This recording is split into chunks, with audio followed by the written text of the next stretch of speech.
chilling tales for dark nights.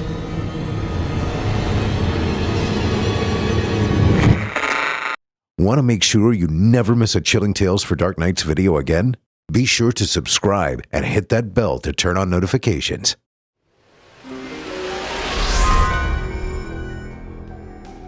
This episode of Scary Stories Told in the Dark is brought to you by HelloFresh. Summer's in full swing and your schedule's busier than ever, and with everything life is throwing your way these days, who has time to wander around the grocery store playing guessing games with dinner? HelloFresh cuts through all of that chaos. You get fresh ingredients in just the right proportions and delicious recipes that actually make sense, and they're all delivered right to your doorstep. It couldn't be simpler to use. Pick what looks good, tell them when to deliver it, and get back to enjoying your summer. Dinner's handled. When your calendar seems locked in a battle against your healthy lifestyle, HelloFresh is here to help. Now they've got ready-made meals, and these things are game changers. We're talking chef-crafted, restaurant-quality dishes that are ready in just 3 minutes. 3 minutes! Just enough time to grab a cold drink, and you're eating like royalty. So forget your grocery store. Let HelloFresh handle the heavy lifting so you can actually enjoy cooking again. There's a reason it's America's #1 meal kit. Make your summer enjoyable and delicious by signing up for HelloFresh at hellofresh.com/dark10fm and get 10 free meals with a free item for life. That's hellofresh.com/dark10fm for 10 free meals and a free item in every box. hellofresh.com/dark10fm.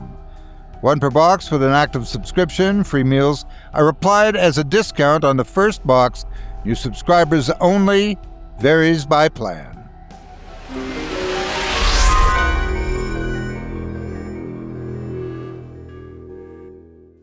The following program is a production of Chilling Entertainment and the creative team at Chilling Tales for Dark Nights, and a proud member of the Simply Scary Podcasts Network. Visit simplyscarypodcast.com to learn more about this and our other weekly storytelling programs. Thank you for listening and enjoy the show.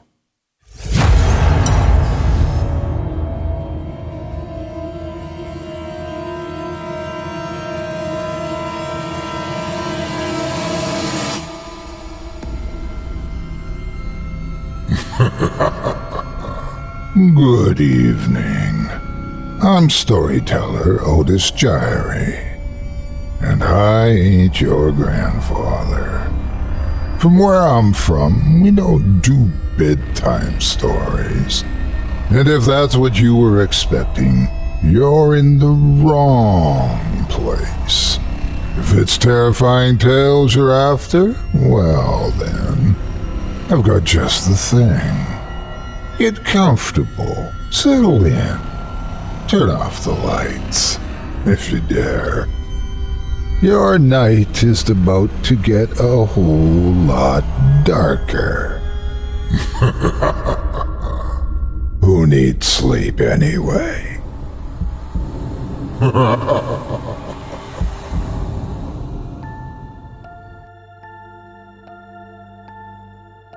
Good evening, listeners, and welcome.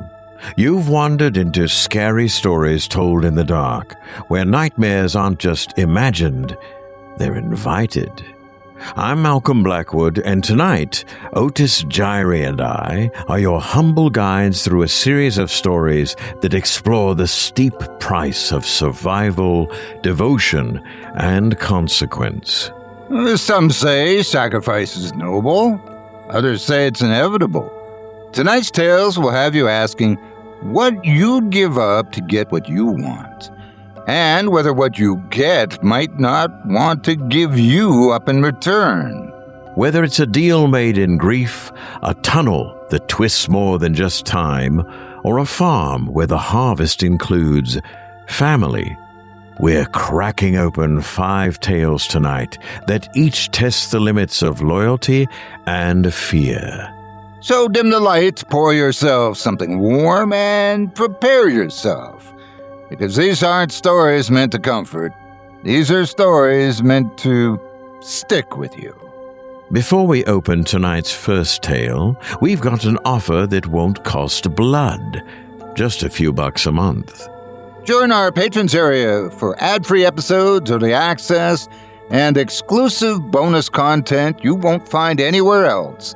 Just $7.99 a month or less with a yearly plan. You'll be supporting independent horror and keeping the dark alive. Just visit simplyscarypodcast.com and click the Patrons tab, or head to chillingtalesfordarknights.com to join us. Our first tale tonight takes us to a quiet country home where an old man mourning his wife finds comfort in routine, until something begins stirring beneath his porch. Not a raccoon, not a possum, something older, hungrier, and very, very generous. And what it gives, it expects to be returned with interest.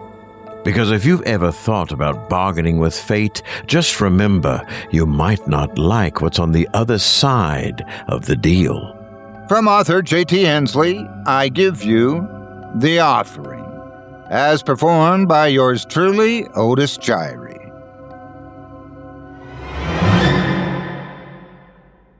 Part 1. Harold Latham lived alone on the house on Maple Hall Road for almost 12 years. Since Maggie passed, he'd settled into a rhythm that left, well, little room for surprises. Morning coffee on the porch, a slow walk to the mailbox, a crossword at noon. And most evenings, a warm recliner, a muted television, and a blanket that still carried a trace of his late wife's perfume. His old spaniel, Archie, usually curled up beside him, snoring softly through syndicated crime shows. It was during one of those evenings that he first heard the sound. He was reaching for the remote when it came, a faint scraping beneath the floorboards, not from inside the house, but from under it. At first he figured it was the wind catching the loose lattice below the porch. He made a note to check in the morning, then let the thought drift as an old episode of Columbo pulled him in. The next day, while retrieving the newspaper from a gravel path, he remembered. He crouched beside the steps and peered through a gap where the wooden slats had pulled away from the frame. Dry leaves had collected there, packed tight in places. The crawl space was shallow, maybe 2 feet high, and stretched the length of the porch. He waited for something to move, but saw no activity.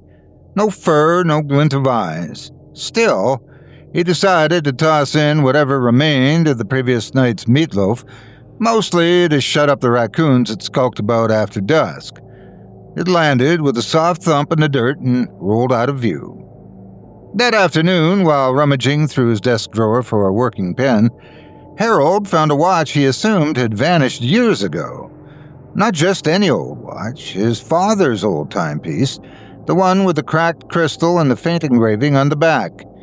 He turned that drawer upside down 3 times since Maggie's funeral and had never seen it once. Now it was just sitting there. He wore it for the first time in over a decade that day. The next morning, he scratched off a lotto ticket from the glove box, one of the stack he kept around as harmless distraction, and won $100. It wasn't much, but enough to, by itself, mean anything. But 2 coincidences in 2 days struck with Harold in a way that bothered him more than it thrilled him. That night, he opened the fridge and stared at its contents for longer than necessary. The leftovers from Sunday's roast were still sitting in foil. He reheated half and took the rest outside, plate and all. The sky was gray and low with an early spring drizzle, and he set the dish at the corner of the porch and angled it just under the lattice. He nudged it deeper with his cane. Now let's see if you like pork. In the morning, the plate was empty. No meat, no drippings, not even a scrap of fat. Just a thin line of dirt along the porcelain edge, as if it had been dragged a few inches before someone, or something, picked it clean. "You got good taste," he muttered. Harold washed the plate, dried it, and told himself raccoons were as fastidious as they were bold. That week, something shifted. It began with minor things, subtle but noticeable. An unexpected check arrived in the mail from the electric company for an overpayment he couldn't remember making. The woman at the pharmacy told him his new prescription would cost less than expected due to an insurance fluke. And at night, his right knee, the one that always ached in the rain, stopped hurting altogether. He never told anyone about the food, not because he feared mockery, though that would have come quickly enough from the few neighbors who still remembered him, but because he didn't yet believe it himself. There was nothing to believe, not yet. A pattern seemed to be emerging, he realized, but all he truly had was a theory. Over the course of the week, he had made several offerings, each of which had been followed by a small, inexplicable stroke of good fortune. Could it really be a coincidence? He wondered. Before long, he began looking forward to preparing his offerings. At first, he selected little things: chicken skin, gristles, spoiled fruit, bacon ends. Nothing anyone would miss. Sometimes he left the food in a bowl. Other times, he just wrapped it in a paper towel. It always vanished by morning.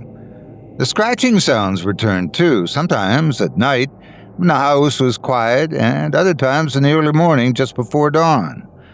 They were rhythmic and slow, not frantic like a trapped animal.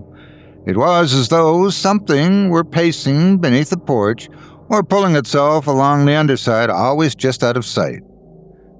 One night, after placing a small pile of greasy lamb bones by the slats, he lingered. There was no wind, and the telltale din of insects was strangely absent. All he heard was the low hum of distant traffic. Leaning against the porch wall, he took in the scent of early spring soil and tried to relax. Then he heard a faint movement in the dark, something shifting beneath the boards. Harold held his breath. He didn't see anything, but he felt it, the presence of something waiting until he stepped away before accepting the gift.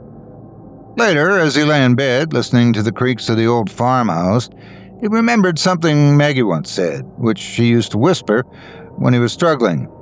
"You always get what you give." The phrase stuck with him until morning, and by then the bones were gone. He felt a bit guilty about offering steak to something he hadn't even seen yet, what with Archie sitting alongside him begging, but he rationalized it away on account of the benefits he was receiving. By daybreak, as if on cue to further assuage his doubts, he noticed that his hip, which had been giving him grief since Thanksgiving, moved with an ease he hadn't known in years.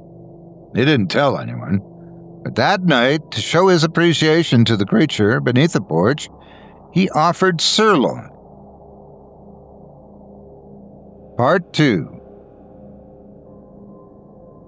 Harold began setting the food out with a ritual-like approach. Nothing formal, no prayers or incantations, but there was a rhythm to it, a sense of respect. He made sure to portion things just right, always warm, always fatty, always placed on the same chipped ceramic plate. He set it at the mouth of the crawl space and gave it a gentle nudge with the tip of his cane. Then he'd stand for a moment listening. Most nights nothing answered, but on others there would be a faint disturbance, such as a shiver of movement beneath the porch boards and a low shuffling like something dragging itself across the earth. Sometimes it came fast, sometimes it waited until he was halfway back up the steps. But the food always vanished, and Harold always felt just a little better afterward. Meanwhile, Archie stopped sniffing around the porch after the first few nights. Harold noticed that now, instead of following him outside, Archie would linger near the screen door, tail still, ears low. He never barked. He just watched, as if he'd come to understand in his own quiet way that whatever Harold was feeding wasn't meant to be disturbed. One Thursday morning, he nearly slipped on a patch of moss by the side gate. His heel came out from under him, and for a split second, he envisioned himself landing wrong, hip shattered, head split open on the paving stone. Instead, he pitched forward, rather miraculously and painlessly, into a squat position. With a deep grunt, and following a string of muttered obscenities, he took stock of the situation and realized how fortunate he was that he hadn't been injured more seriously. He brought an extra serving of sausage that night and left a note under the plate with the word, "Thanks," scrawled on a torn bit of paper towel. In the morning, the plate was clean and the note was gone. From then on, he started talking to it. Not in a madman's way, he told himself, but in a way someone talks to a dog or a garden, starting with small, murmured observations. "Hope you like gravy. Cold one tonight, huh? Might have some liver tomorrow, if I don't forget the thought." The thing under the porch didn't answer, but he liked the company. It had been months since he'd spoken aloud to anyone who wasn't on the phone, and years since his last meaningful in-person conversation. Those types of talks had become increasingly rare, as the last of his old work friends had either moved away or died one by one. Whatever was under there, whatever it was, seemed to listen, maybe even to understand. One afternoon, Harold heard the mail truck and stepped out to collect the usual bundle of circulars and bills. Nestled between a postcard and a heating invoice was a letter from the county treasurer's office. His property taxes, which had been overdue since spring, had been adjusted retroactively due to an audit, and the balance was cleared. Harold stared at the page so long that the paper went limp in his hand. That night he opened a can of corned beef hash and fried it up with a few onions, and he put the whole pan full on the plate with another thank you note. That night, overwhelmed with curiosity and anticipation, he didn't sleep well. He kept thinking about what might live under there. He knew it wasn't a dog, and by then, he'd ruled out raccoons. Its weight was more substantial. He'd heard it shifting and shuffling around, and could feel the porch flex ever so slightly when it moved. He considered setting up a camera, then immediately rejected that idea. Something told him it wouldn't be a good idea to try to see it. It felt ungrateful somehow, like inviting someone to dinner and then spying on them with binoculars. He didn't need to see it, not yet. It took what he gave, and it always gave something back, and he had no intentions of ruining a good thing. Days passed. He found his blood pressure lower at his next checkup. The doctor, a bored young man who barely looked up from his tablet, seemed more surprised than Harold was. "Whatever you're doing," the doctor said, "keep it up." So he did. He started planning his meals with the thing beneath his porch in mind. He brought extra ground beef and extra chicken thighs and stocked up on deli scraps, cold cuts, and tinned fish. His shopping lists grew longer and more varied as he experimented with different offers and their results. He also bought vitamins for himself, more out of habit than necessity. The aches and stiffnesses that had defined his morning for years now rarely made an appearance. The cane was still useful, though it was now more a companion than crutch. Not everything was splendid, however. One day, for example, he noticed the squirrels were avoiding his yard. There were no birds at the feeder either, and no tracks in the dust near the crawl space. Just the food, always disappearing without a trace. He stopped putting out the usual seeds and crusts and let the feeder rust. In his mind, there was only one mouth other than his own worth feeding now. Neighbors began to take notice, not of the offerings, but of Harold himself. He was livelier, trimmed his beard, and started wearing a hat again when he went into town. He even laughed once at a clerk's joke about the price of eggs. He couldn't remember the last time he'd laughed. He never mentioned what had changed. How could he? Some days he caught himself humming joyfully. One morning, while cleaning out the fridge, he found a package of lamb kidneys that had passed its sell-by date. The smell was sharp, but otherwise they looked to be in good condition. Although he had no intention of eating them himself, he didn't want to waste the food, so he left the kidneys under the porch that night as his latest offering. They were gone before dawn. Part 3. It was bound to happen. It wasn't out of malice or laziness, but due to the kind of forgetfulness that slips in like a fog when a man gets too comfortable with a routine. One Tuesday evening, Harold fell asleep in his chair after dinner, casserole still warm in his plate, the sun barely gone from the sky. By the time he woke, the room had gone cold, the TV had gone to static, and his neck ached in a crooked angle. And outside, the porch light buzzed above a black, empty yard.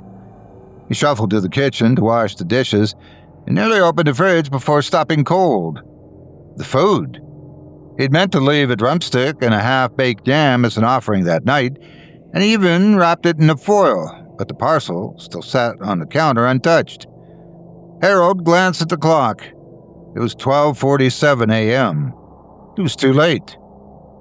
He stood there a long while, knuckles gripping the edge of the sink, staring at the forgotten bundle.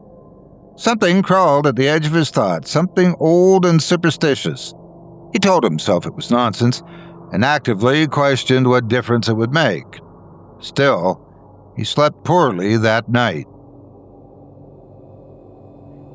When he woke, the house was colder than usual. He bundled into his jacket before he stepped outside to collect the morning paper.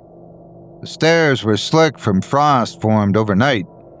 He took one cautious step, then another, and his foot skated out from under him. The cane slipped, the rail was just out of reach, and he went down hard. He heard something crack. A moment later, pain exploded in his ribcage. He lay there a moment, breath shallow and seeing stars, grimacing through a haze of white pain.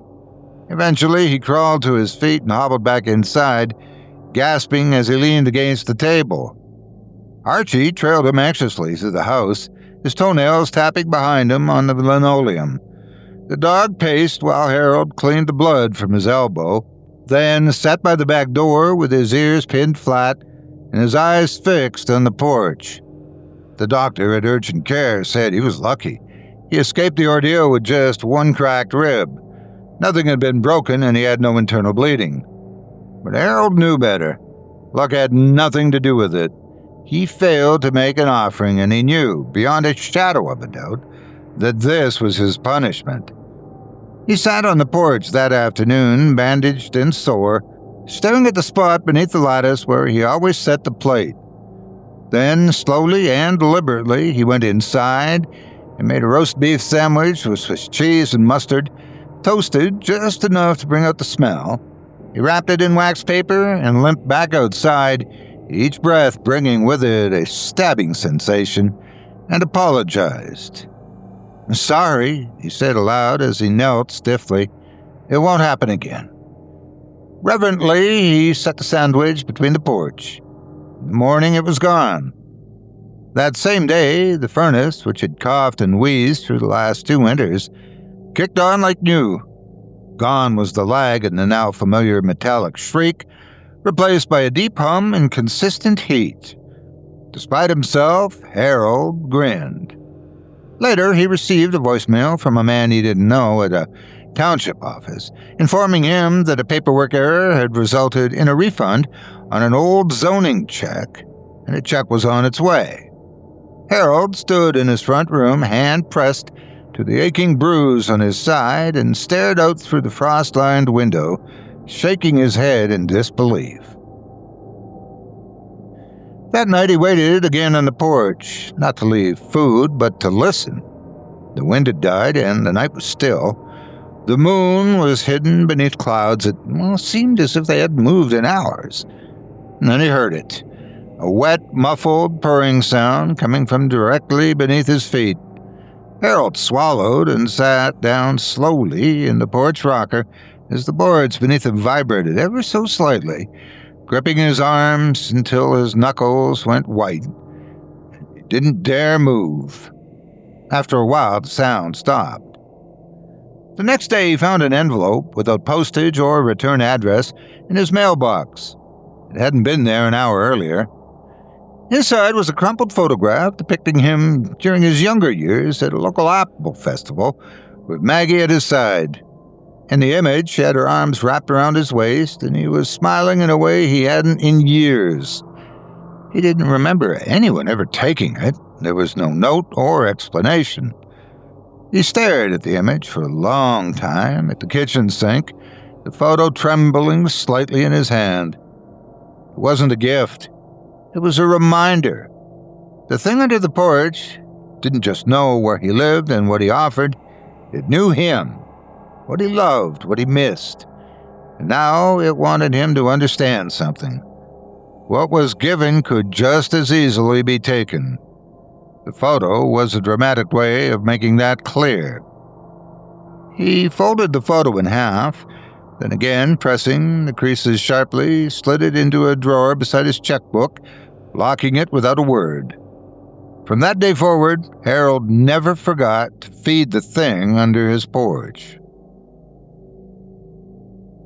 Part 4. By April, the creature's tastes had evolved. At first, Harold thought it might be the cut of meat. He'd left a pork chop, lean and lightly salted, and found it untouched the next morning. He squatted stiffly at the edge of the porch, reached under the lattice with his cane, and pulled the plate out. The meat was still there, cold and undisturbed.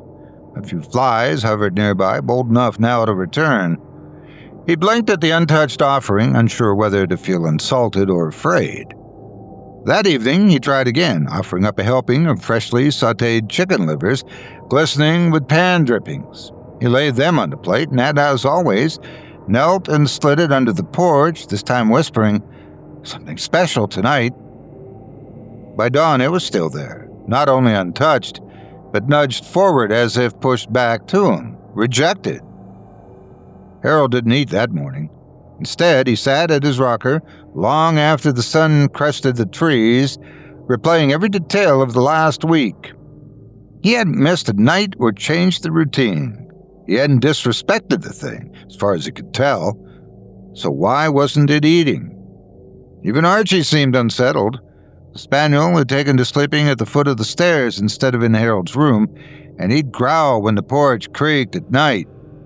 Once or twice, Harold caught him watching the lattice slats with a cautious stare, tail rigid, as if expecting something to crawl out. Harold tried again that evening to appease the beast beneath the porch. This time he offered bacon, crisp, just short of burnt, the way he used to make it for Maggie. As before, the plate remained untouched. The next morning, not only was the plate full, but it was scratched, with 4 deep gouges through the enamel, angled outward as if something had tried to drag it, then changed its mind. That's when the anxiety set in. He rifled through the fridge, freezer, and pantry. Too many things he'd grown used to offering, canned stew, frozen drumsticks, corned beef hash, now seemed beneath it. He stood with the fridge door hanging open and muttered, "What do you want?" That afternoon, as he took the trash to the curb, Harold spotted a freshly killed squirrel's carcass in the road. There was no bloating or stiffening yet. A small trail of blood led from the shoulder to the gravel, already dying. He hesitated for only a moment before collecting it with a pair of gardening gloves and wrapping it in plastic. That night, in desperation and perhaps a bit out of curiosity, he placed the bundle on the dish and slid it beneath the porch. In the morning, every scrap of it was gone, and Harold smiled. That same day, a letter arrived from the county revenue office. His outstanding property taxes, which had previously only been adjusted, were now shown as overpaid. A refund check was enclosed. Harold stood at the mailbox, holding the envelope light-headed. When he returned inside, he set the check on the table and bought himself a drink he hadn't enjoyed since before Maggie's funeral. The rules were shifting. He knew that now. What had started as a simple exchange, scraps for luck, was now becoming something else. The thing beneath his house didn't just want food anymore. It demanded a sacrifice. Over the next week, Harold experimented. Roadkill was always accepted, as were the occasional butcher discards he could get from the shop out in Carver's Fork. The kind of backwoods place that didn't ask what someone needed a bucket of marrow trimmings for. But some nights, even those were returned. On a desperate impulse, Harold stood over the sink, needle in hand, and pricked his index finger. The blood beaded, running down into the drain. He stared at the drop on his fingertip for a long moment, then dabbed it onto a torn paper napkin and folded it carefully. That night, he left it on the dish alongside a strip of salted pork and a single chicken bone. In the morning, the meat was gone, along with a napkin. What remained were 3 small gouges in the dirt, concentric and uneven, too wide to belong to any animal he knew. The next day, the pain in his rib had completely disappeared. Harold kept a ledger after that, a yellow legal pad in which he had logged each offering by date and type. Beside each entry, he listed the result. The more he recorded, the clearer the pattern became. Spoiled food got no reaction. Canned meats were rejected. Raw flesh, especially fresh, was a guaranteed success.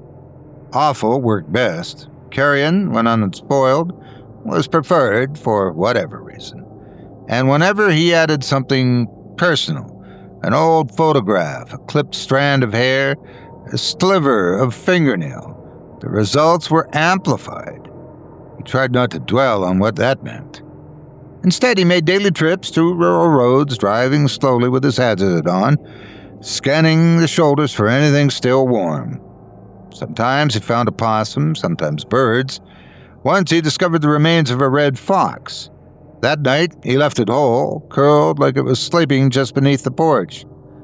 The next day, the offering had vanished, and he found a check in the mailbox from a class action suit he didn't recall joining. The amount was more than enough to cover the cost of a new furnace, if he'd needed one. Harold didn't cash it. He slid the check into the drawer next to the photo of Maggie, still folded for safekeeping. Somehow he knew the price was going up. The thing beneath the porch was only getting hungrier.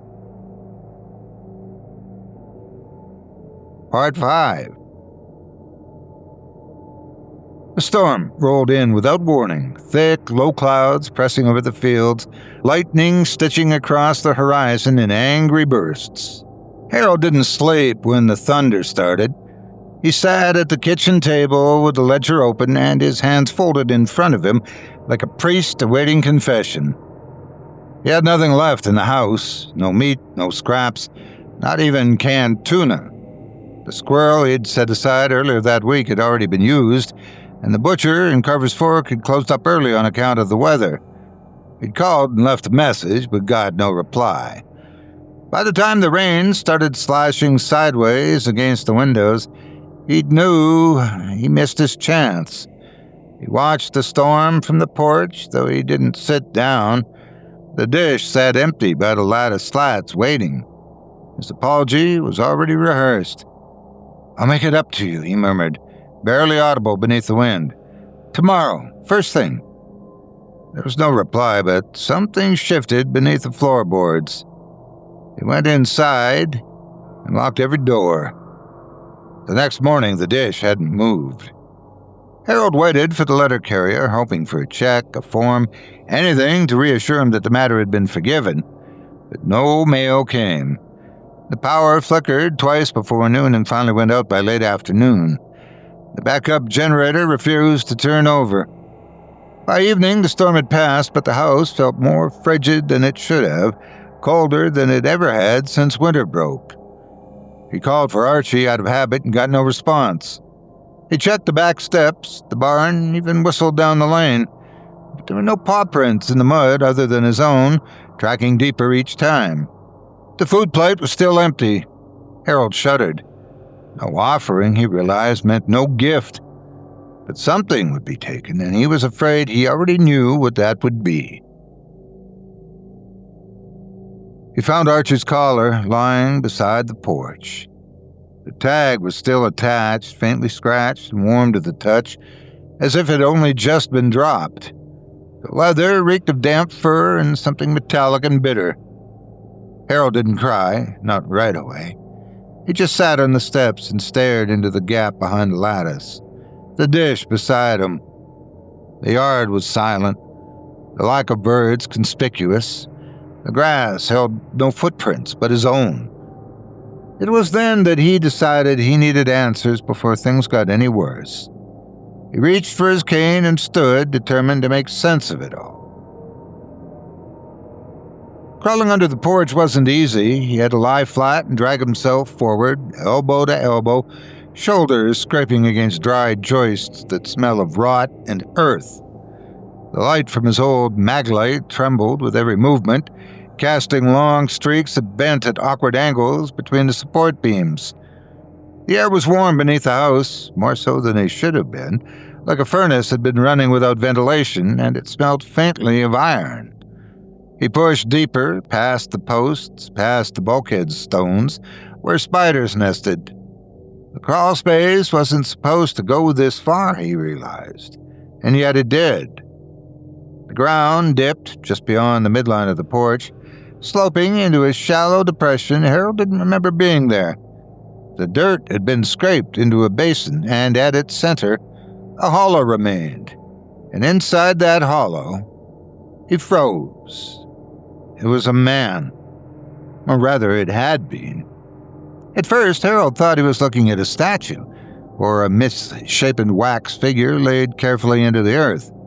The limbs were human-shaped, but wrong in proportion, longer at the joints and stretched tight under skin like parchment. The head was tilted back, the mouth agape in a silent scream that bent at both corners into something vaguely resembling a smile. Its lidless eyes were open, little more than two milky orbs, shimmering faintly in the beam of his flashlight. Just when Harold was about to wonder whether it was still alive, its chest rose. Barely, but enough. Harold couldn't breathe. The thing's skin gave off a low glow, like a lantern nearly out of oil. Its hands twitched when the light passed over them. He noticed one of its fingers had been gnawed to the second knuckle. It didn't move or make a sound, but Harold knew it was watching him. Harold dropped the flashlight. The beam spun, bounced, and settled against the dirt. In that shifting circle of light, he saw something behind the figure, a long, wet line trailing into the dust. He didn't wait to find out what it was, or what it led to, but feared the worst. He scrambled backward, scraping his elbows raw on his joists, legs kicking for traction. The sob escaped him, more animal than man.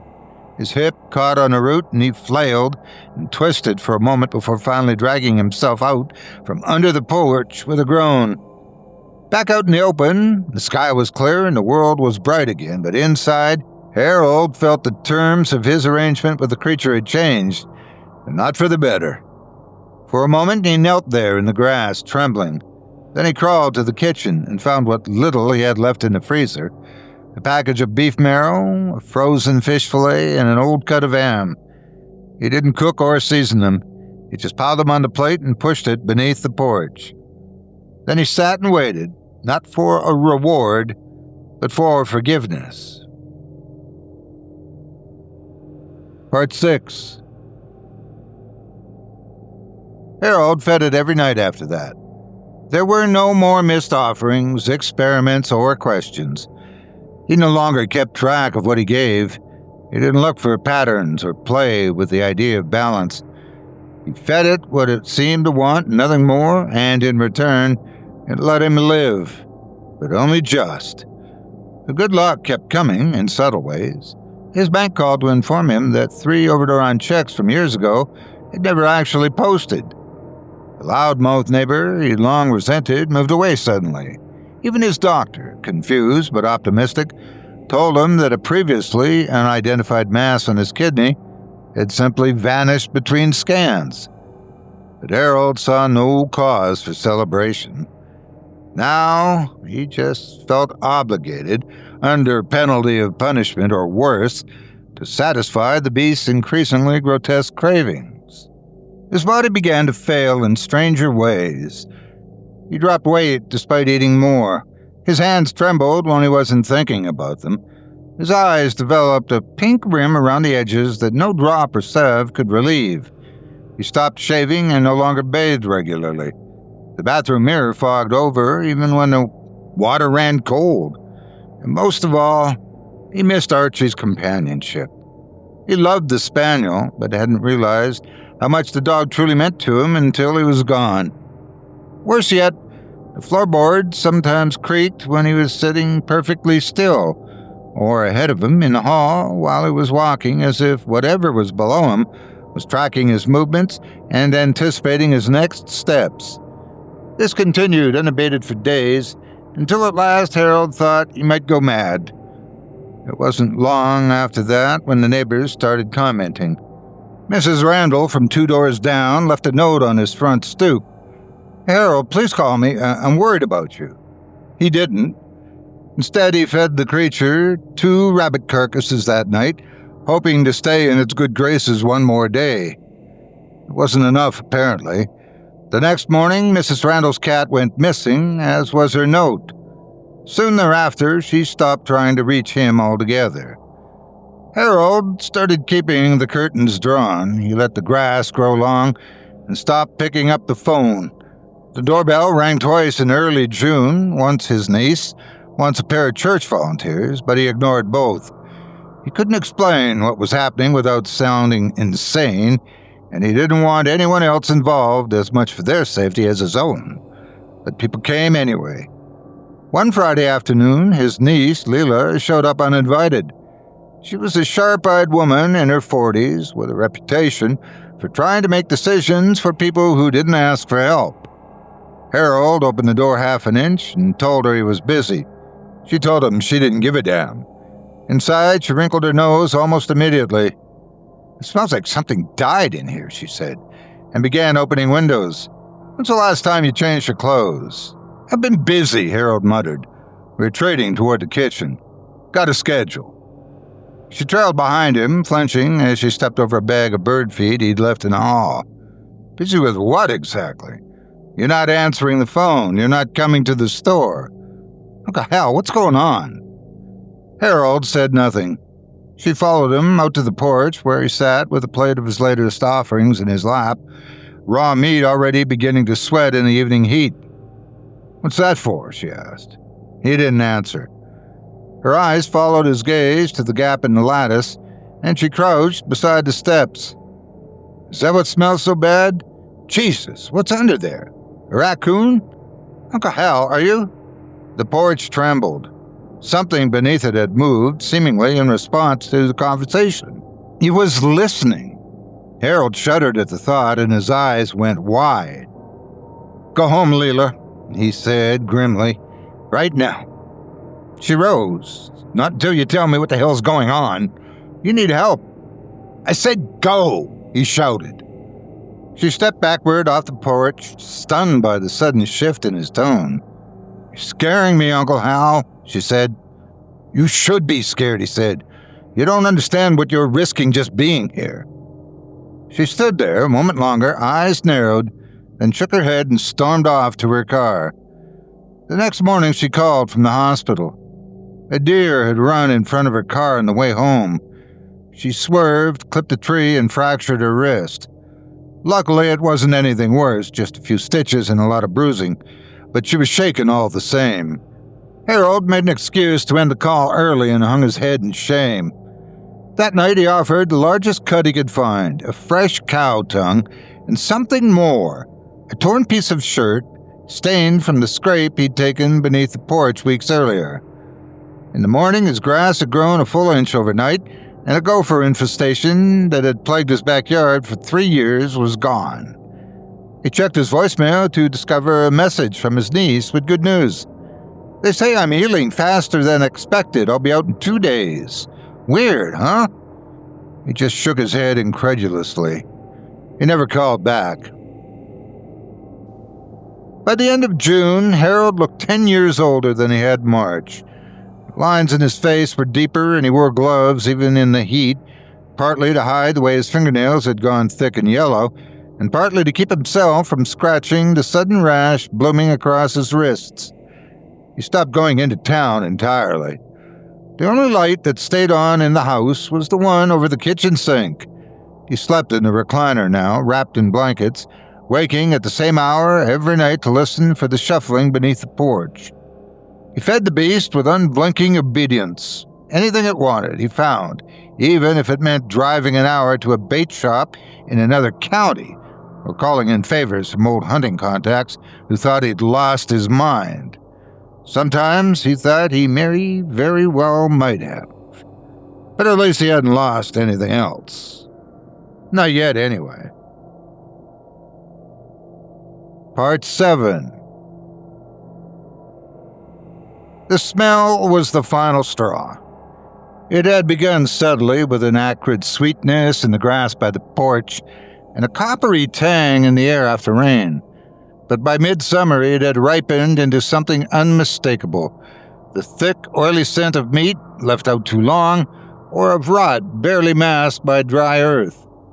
Flies congregated by the hundreds near the lattice slats, forming slow-moving clouds that clung to the crawlspace like smoke, buzzing in uneven waves.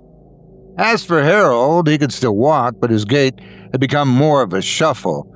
His knees ached, his breath came shorter each morning, and his skin hung looser on his bones. Yet he still made the trek to the porch every morning, clutching a dish wrapped in butcher paper and muttering half-formed apologies to the thing beneath. Neighbors stopped waving when they passed his house. Finally, days later, without his knowledge or consent, someone made a call to a local pest control company, reporting issues at Harold's property that were affecting his neighbors. The logo-covered van arrived late on a Tuesday. When it did, 2 men climbed out, one older, one barely 30, wearing matching coveralls and casual smirks that told Harold they didn't believe a word of the work order.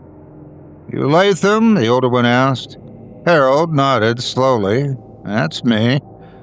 We got a report of something living under your porch. Possum, maybe? Bad smell, aggressive animal activity. That ring a bell?" Harold hesitated. He could lie and say he'd already handled it, or that the smell was coming from a compost bin, or that he'd taken up tanning leather. But the look in the younger man's eyes made the words shrivel before they formed. He nodded again and stepped aside. The older tech clicked on a flashlight while the younger one pulled gloves from his pocket. They didn't ask permission, but Harold didn't stop them, nor did he watch or warn them as they went under the porch. Instead, he turned and went inside, sat down at the kitchen table, with the porch light off and the curtains drawn, and waited. He counted for seconds, then minutes. He listened for shouting, footsteps, or laughter, for anything at all. After about 12 minutes, the younger one screamed. It was shrill and stuttering, followed by a loud crash beneath the porch. Then came the scrambling. He heard something heavy trying to move quickly, but uncoordinated. The older tech's voice followed, guttural and panicked, but Harold couldn't make out the words. And there was nothing. Everything went still. He stayed seated for nearly an hour. When he finally opened the door, the van was still there, with the driver's side door still open and the headlights still on. There was no one in sight.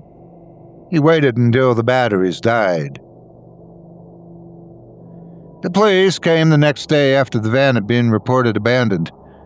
2 officers, including Deputy Ferris and a younger patrolman, with a clipboard and too much cologne, knocked on his door late that afternoon.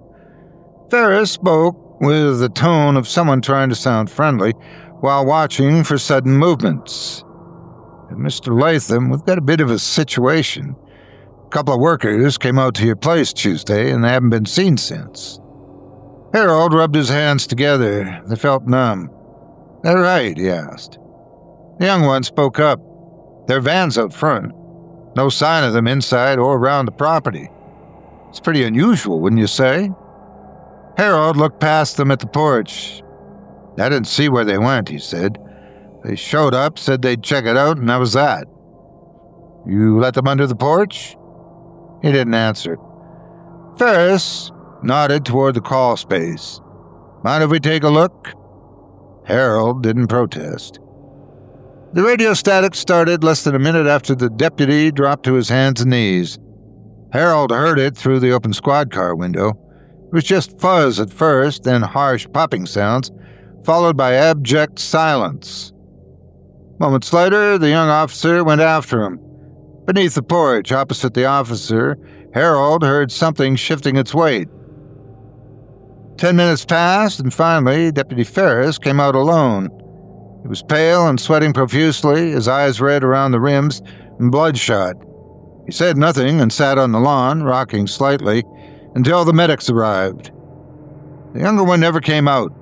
They searched the crawl space with cameras, fiber optics, and dogs. They found no sign of struggle, no bodies, and no footprints. The only thing anyone found was the dish Harold had set out earlier, now empty and wiped clean. The next morning, Harold was taken into custody, not in cuffs, not at first. But the questions came fast, and when his answers didn't satisfy him, the gloves came off. He wasn't totally dishonest. When they asked him if he'd seen them and if he had known they were under the porch, he replied in the affirmative. However, he denied feeding anything under the porch or having gone under there himself. They didn't believe him. He sat for hours in the interview room, hands folded in his lap, sweat collecting beneath his collar. He didn't ask for a lawyer or for a phone call and kept glancing at the clock, doing silent math in his head. All the while, he hadn't made an offering. Not that day, and not the day before. They locked him in a holding cell while the search continued. Unsurprisingly, no one came to his defense or posted bail. That night, as they booked him, Harold turned once to look back through the Sally Port doors. Between two shrubs near the edge of the lot, low to the ground, he spotted something unmistakably human-shaped, yet not quite right, moving into the underbrush, watching him. Its pale skin glinted faintly in the moonlight, and though it didn't advance, it also did nothing to conceal its presence. Harold didn't speak or point it out. He only lowered his gaze and allowed the deputy to lead him inside. Part 8. The cell was small, sterile, and remarkably bland. Harold sat on the cot with his back against the concrete wall, knees drawn up like a child trying not to be noticed. The jailers didn't speak to him much. They logged his meals and vitals and asked him routine questions with a detachment of clerks. He answered when he had to, and only enough to avoid attention. He slept when he could, which wasn't often. The sounds were different in lockup. There was no porch or floorboards, but there were pipes and vents, and many of them. The hollow spaces in the walls carried noise too well, and at night, long after the lights out, Harold sometimes heard movement in the far end of the block. It was not the echo of the distant voices of guards or prisoners. That much he knew. It was something else entirely, the wet, slow sound of moist, bare feet dragging.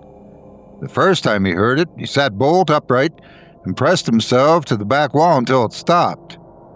A few nights later it returned, closer than ever, always stopping just before it reached his door. He began saving food. It wasn't difficult. The portions were small and tasteless, and no one noticed when he wrapped bits of meatloaf or cornbread in napkins and later slid the contraband under the frame of the door cell. The concrete floor sloped just enough that he could push the makeshift offering into the hall where the light didn't quite reach. The first night, nothing happened. The second night, the napkin disappeared. He asked the guard about it at breakfast, feigning confusion. The man shrugged and said the cleaning crew came through around 3 a.m., but Harold had been awake at 3. He heard the guards' boots, the carts, the static. The food had vanished before they came. He kept offering a sliver of chicken, a boiled carrot, a slice of bruised apple. He always placed them gently, just outside his reach, and every time they were accepted by something that never showed itself, but left the scent of damp stone and turned earth in its wake. His appetite dwindled further, and his skin began to itch in new places. Behind the knees, under the arms, in the crease where his neck met his shoulder, A rash spread across his ribs. Still, he kept feeding it, and still it kept coming. One night, the prisoner in the cell across from him began to scream. Harold sat motionless on the edge of the cot, eyes fixed on the door, listening as the cries climbed into something high and panicked, then cut off mid-breath. The silence afterward felt endless. Eventually, footsteps arrived, boots, hurried voices, radios clicking.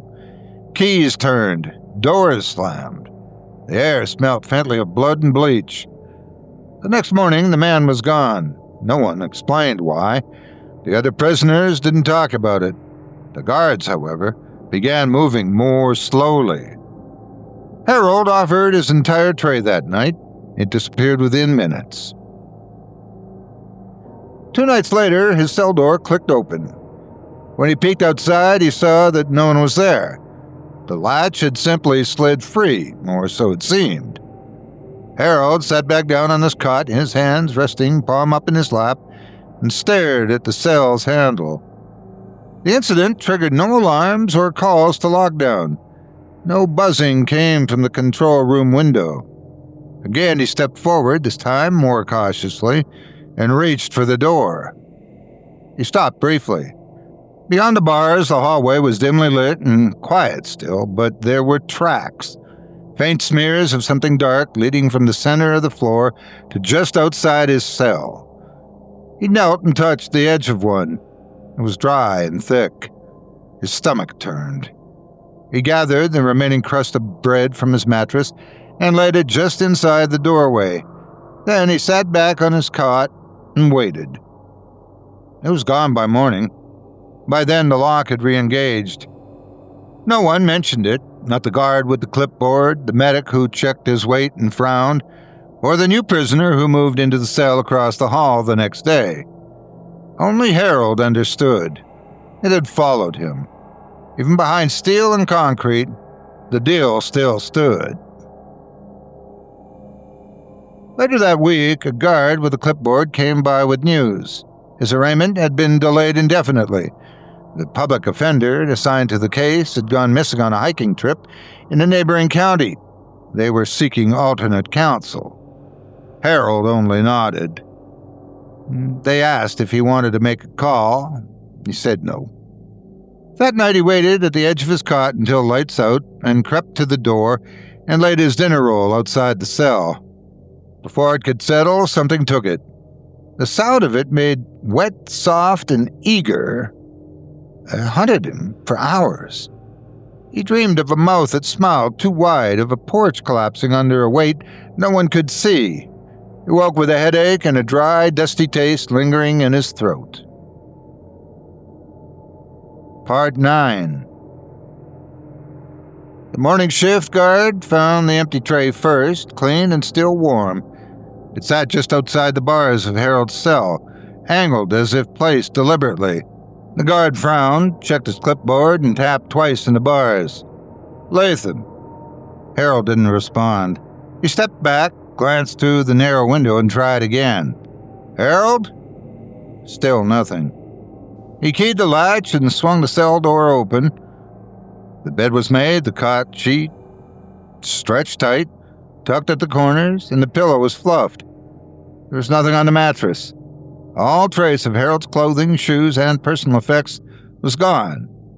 Harold had escaped. The guard's hand twitched as he reached for the radio. The cameras didn't help. They showed Harold asleep on his cot around 11:47 p.m., barely moving beneath a thin blanket. A guard passed during by at the 1 a.m. sweep, which was normal and uneventful. At 2:08 a.m., the footage became grainy, blurring, and losing focus, as if something was warping the lens from the inside. When the picture cleared at 2:19, the cot was empty. There was no sign of entry or exit, not a shadow out of place. Harold was simply gone. The tech who reviewed the footage later described a faint shimmer in the air, like heat rising from pavement, but couldn't isolate it. Another said she saw the vague shape of someone in a frame just before the distortion began, crouched low beside the bunk, its face too close to the camera to make out clearly. Neither one reported it officially. By noon, the facility was locked down. Local police were called in first, then the state. Canine units swept the grounds, but the bloodhounds picked up nothing. The door logs showed no breaches. There had been no visitors and no transports. Harold Latham had simply ceased to exist within the facility sometime between lights out and sunrise. One detective suggested a staged disappearance. Another floated the idea of suicide or an accomplice on the inside. But no one could explain how a 72-year-old man with no known living relatives, no escape tools, and no motive, with fragile health, had walked out of a secured building without touching a door or being identified on camera. Worse still, no one could explain the hallway outside his cell. The concrete there was different. It was now faintly discolored, warped, and overly smooth, like water had passed over it and eroded its surface. A damp, briny odor hung in the air even hours after cleaners scrubbed the walls. One janitor quit in the spot after opening the floor drain. She never said what she saw, just walked out mid-shift and never returned. In the days that followed, rumors bloomed like rot. Some said the old man had made a deal with something he shouldn't have, that he'd been feeding it, protecting it, even worshipping it. Others claimed he'd found a way to vanish on purpose, or that he wasn't human at all, just a shell or skin, a thing wearing the face of a man for 70 years before it finally crawled back to wherever it had come from. In those stories, Harold hadn't served a monster. He was the monster. A few guards whispered about the other inmates, how some had stopped sleeping after Harold disappeared, or carved, "It comes when hungry," into the wall of his cell in jagged letters. The prisoner refused to speak afterward. From that point on, he refused food. All he would do is stare at the door. He demanded to be placed in solitary confinement in the dark. They obliged. He screamed for hours the first night. After that, he stopped making noise altogether. An article appeared in the paper 2 weeks later. Missing man sparks questions at state facility. It mentioned Harold's name and age, and went into detail about the unresolved pest control disappearances. It ran alongside a blurb about a local hardware store closing due to a structural collapse, specifically foundation failure, the report stated. Something about the old footings giving way beneath a historic home on Maple Hollow Road. The reporter never made the connection, but someone else did.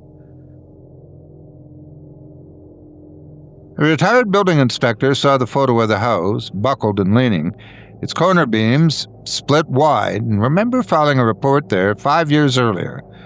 Back then, the porch had already been sagging. Wood had rotted clean through beneath the steps. But what struck him most wasn't the condition. It was the heat. He stood at the edge of the crawl space with his measuring rod and felt warmth radiating from below, like something baking beneath the boards. When he'd informed Harold, the owner, he just smiled and nodded. The inspector hadn't gone under, and now there was nothing left to go under. The house collapsed 3 days after Harold vanished, and 2 days later, fire broke out, cause unknown, and wiped out whatever was left. No bodies were recovered. When all was said and done, little more than ash, brick, and a patchwork of blackened soil remained where the porch had been once. And in the center of that patch, half buried in soot and splinters, was a ceramic plate chipped at the edge, clean at the center. Part 10.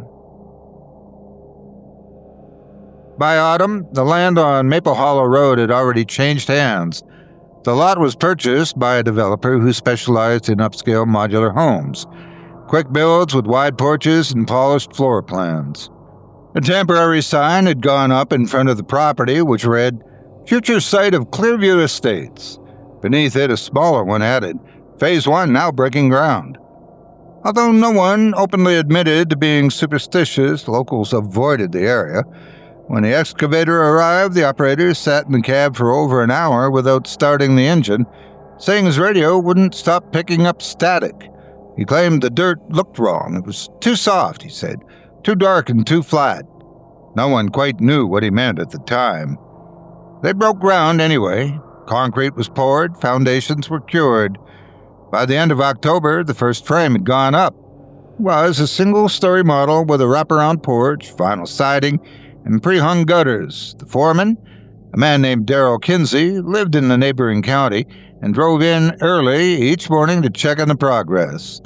He was in his late 50s, practical-minded, and was proud to say he'd never missed a deadline. But his wife had been sick for months, long enough that the specialist had stopped offering options. On the morning they began laying down the porch beams, she couldn't get out of bed. Darrell had kissed her forehead and promised he'd be home early. He was inspecting the area near the foundation to locate a level patch when he spotted something poking from the soil. White ceramic cracked along one edge, the edge of a plate. It came free easily. Darrell turned it over in his hand. It was smooth in the center and quite clean, immaculate, really. He didn't tell anyone about it. He'd just set it aside in the shade beneath the porch joists, thinking he'd toss it later. At lunch, one of the electricians joked about sacrificial bulls and cursed antiques. Darrell laughed along, but when no one was looking, he pulled a Snickers from his glove box and walked back to the slab. He crouched beside the plate, unwrapped the candy bar and placed it carefully in the center. Well, not because he believed in any of the stories he'd heard about the previous owner, but because he felt compelled to. That night his wife got out of bed. She made it to the kitchen on her own and cooked herself eggs, smiling for the first time in months. Darrell never mentioned the plate to her. The next morning, the candy bar was gone, wrapper and all. All that remained was the plate, polished clean and warm to the touch. He left half a sandwich the next day, and the next, and the next. The other workers noticed him lingering at the porch after hours, watching as he stopped just short of the new lattice and tilted his head, as if listening. They didn't say a word. They were being paid on time and the job was going smoothly, so conversation was kept to a minimum. Even so, a few kept their distance from the crawl space. One swore the joists creaked when no one was walking. Another outright refused to cross the porch following its completion. None of them stayed long after dark. Darrell didn't mind the solitude. In fact, he began to feel better out there. More grounded, he'd later say. It seemed that whatever was under the boards was grateful. He couldn't explain it, but he felt better after leaving an offering, and the connection felt special, and he wanted to keep it to himself. The neighbors never knew what happened on that property. The papers had moved on, the house fire had faded to a line item.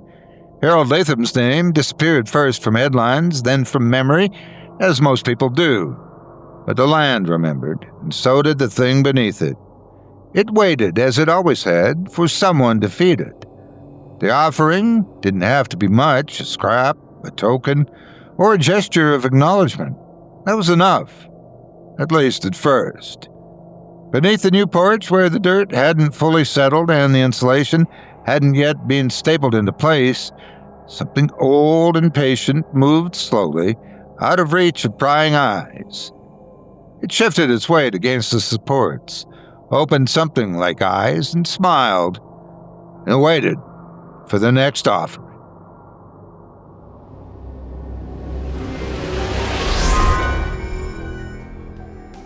This episode of Scary Stories Told in the Dark is brought to you by HelloFresh. Summer's here, friends, and it's prime time for all the good stuff. Backyard projects, lazy afternoons by the pool, maybe finally tackling that reading list you've been putting off. Point is, summer's for living, not for wandering through the grocery store, pulling your hair out over what to cook tonight. That's where HelloFresh comes in. The #1 meal kit according to USA Today readers, and believe me, you'll understand why. HelloFresh knows you want real, home-cooked meals, but without all the hassle. That's why they send you restaurant-quality recipes like panko-crusted chimchimari barramundi, which is a lot easier to eat than pronounce, or these incredible sun-dried tomato grilled cheese sandos that'll eclipse every lousy sandwich you've ever tried making on your own. Add to that, they've got over 100 seasonal snacks, sides, and treats to keep things interesting. No time to cook at all, you say? Well, HelloFresh now offers ready-made meals, and these things will change your life. Imagine chef-crafted, restaurant-quality dishes ready in 3 minutes flat, even faster than fast food, and a whole lot healthier. When I say my mouth starts watering thinking about their Southwest-inspired chicken bowl or that stir-fried udon with pulled pork and veggies, I ain't kidding. Another favorite of mine is their creamy Alfredo truffle creepypasta. Comfort food heaven. They've also got this Indian-inspired chicken with turmeric rice that'll knock your socks off. All ready to go after a quick spin in the microwave. Telling you, HelloFresh's ready-made meals are the best. What makes them so good, you ask? High-quality ingredients, seasonal fresh produce, and proteins that go straight from farm to your front door. Whether you want to prepare something with their easy-to-follow recipe cards or just eat one of their ready-made options, you can be sure you're in for a gourmet experience. The variety's great, too. 60 different recipes every week, including prep and bake options and ready-made meals, plus over 100 market items you can add on for breakfast, lunch, or whenever hunger strikes. Look, I've been using HelloFresh for a while now, and it's completely changed how I think about cooking. Last week, I made their Korean-style pork bowls, something I never would have attempted on my own, and it was ridiculously good. And I can't wait to try more of those ready-made meals because honestly, sometimes you just want to eat yourself a good meal and get right back to business. That's what's great about HelloFresh. Whatever you're in the mood for, they've got you covered. Make your summer enjoyable and delicious by signing up for HelloFresh at hellofresh.com/dark10fm and get 10 free meals with a free item for life. That's hellofresh.com/dark10fm for 10 free meals and a free item in every box. hellofresh.com/dark10fm. One per box with an active subscription. Free meals are applied as a discount on the first box. New subscribers only. Varies by plan. Thanks for your support and for supporting our valuable sponsors.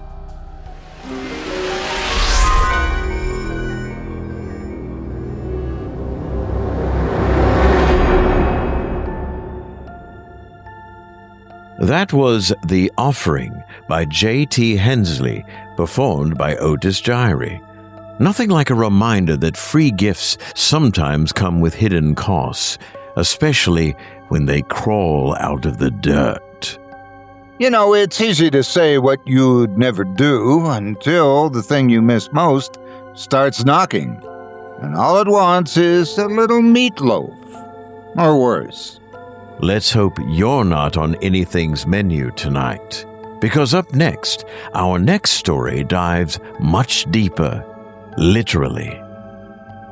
The town of San Marcos has a drainage system unlike any other, deep, ancient, and humming with secrets.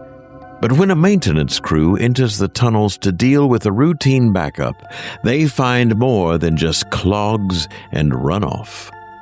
They say you shouldn't go poking around in places meant to stay hidden, especially when they go down farther than they should, and don't follow the laws of physics or time. Also from J.T. Hensley, as performed by yours truly, Malcolm Blackwood, I present to you The Siphon Beneath San Marcos.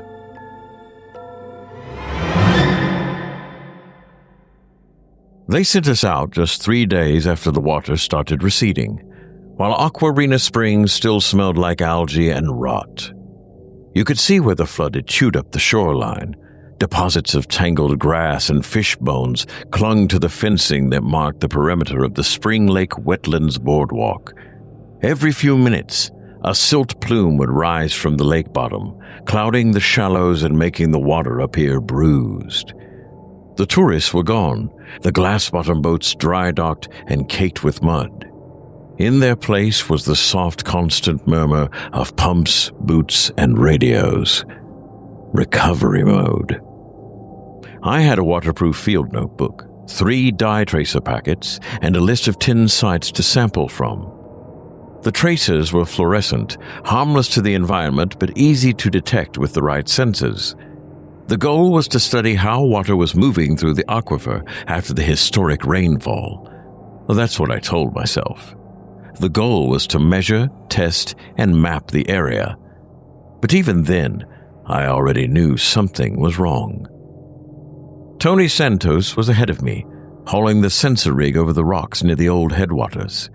He was an undergraduate in wildlife biology, barely 21, but sharper than most grad students I'd worked with. He kept glancing over his shoulder at the surface of the river. "You see that?" he asked. "See what?" "The color. It's off. It's too clear." I squinted downstream. He was right. The riverbed shimmered, almost as if someone had squeegeed it clean. There was no algae film or sediment. You could make out individual pebbles and even the old bottle caps stuck between 2 stones. The water wasn't just clean, it looked filtered. We reached Site 3, a shallow depression where 2 flow channels converged. I crouched and broke the seal on a dye packet. Tony watched. "Still think it's limestone scouring from the runoff?" "I think it's too early to jump to conclusions." "You always say that." I shook the packet into the water and set the timer. In normal flow, we detect tracer remnants at the next downstream site in a few minutes, maybe longer, depending on how much sediment had been displaced.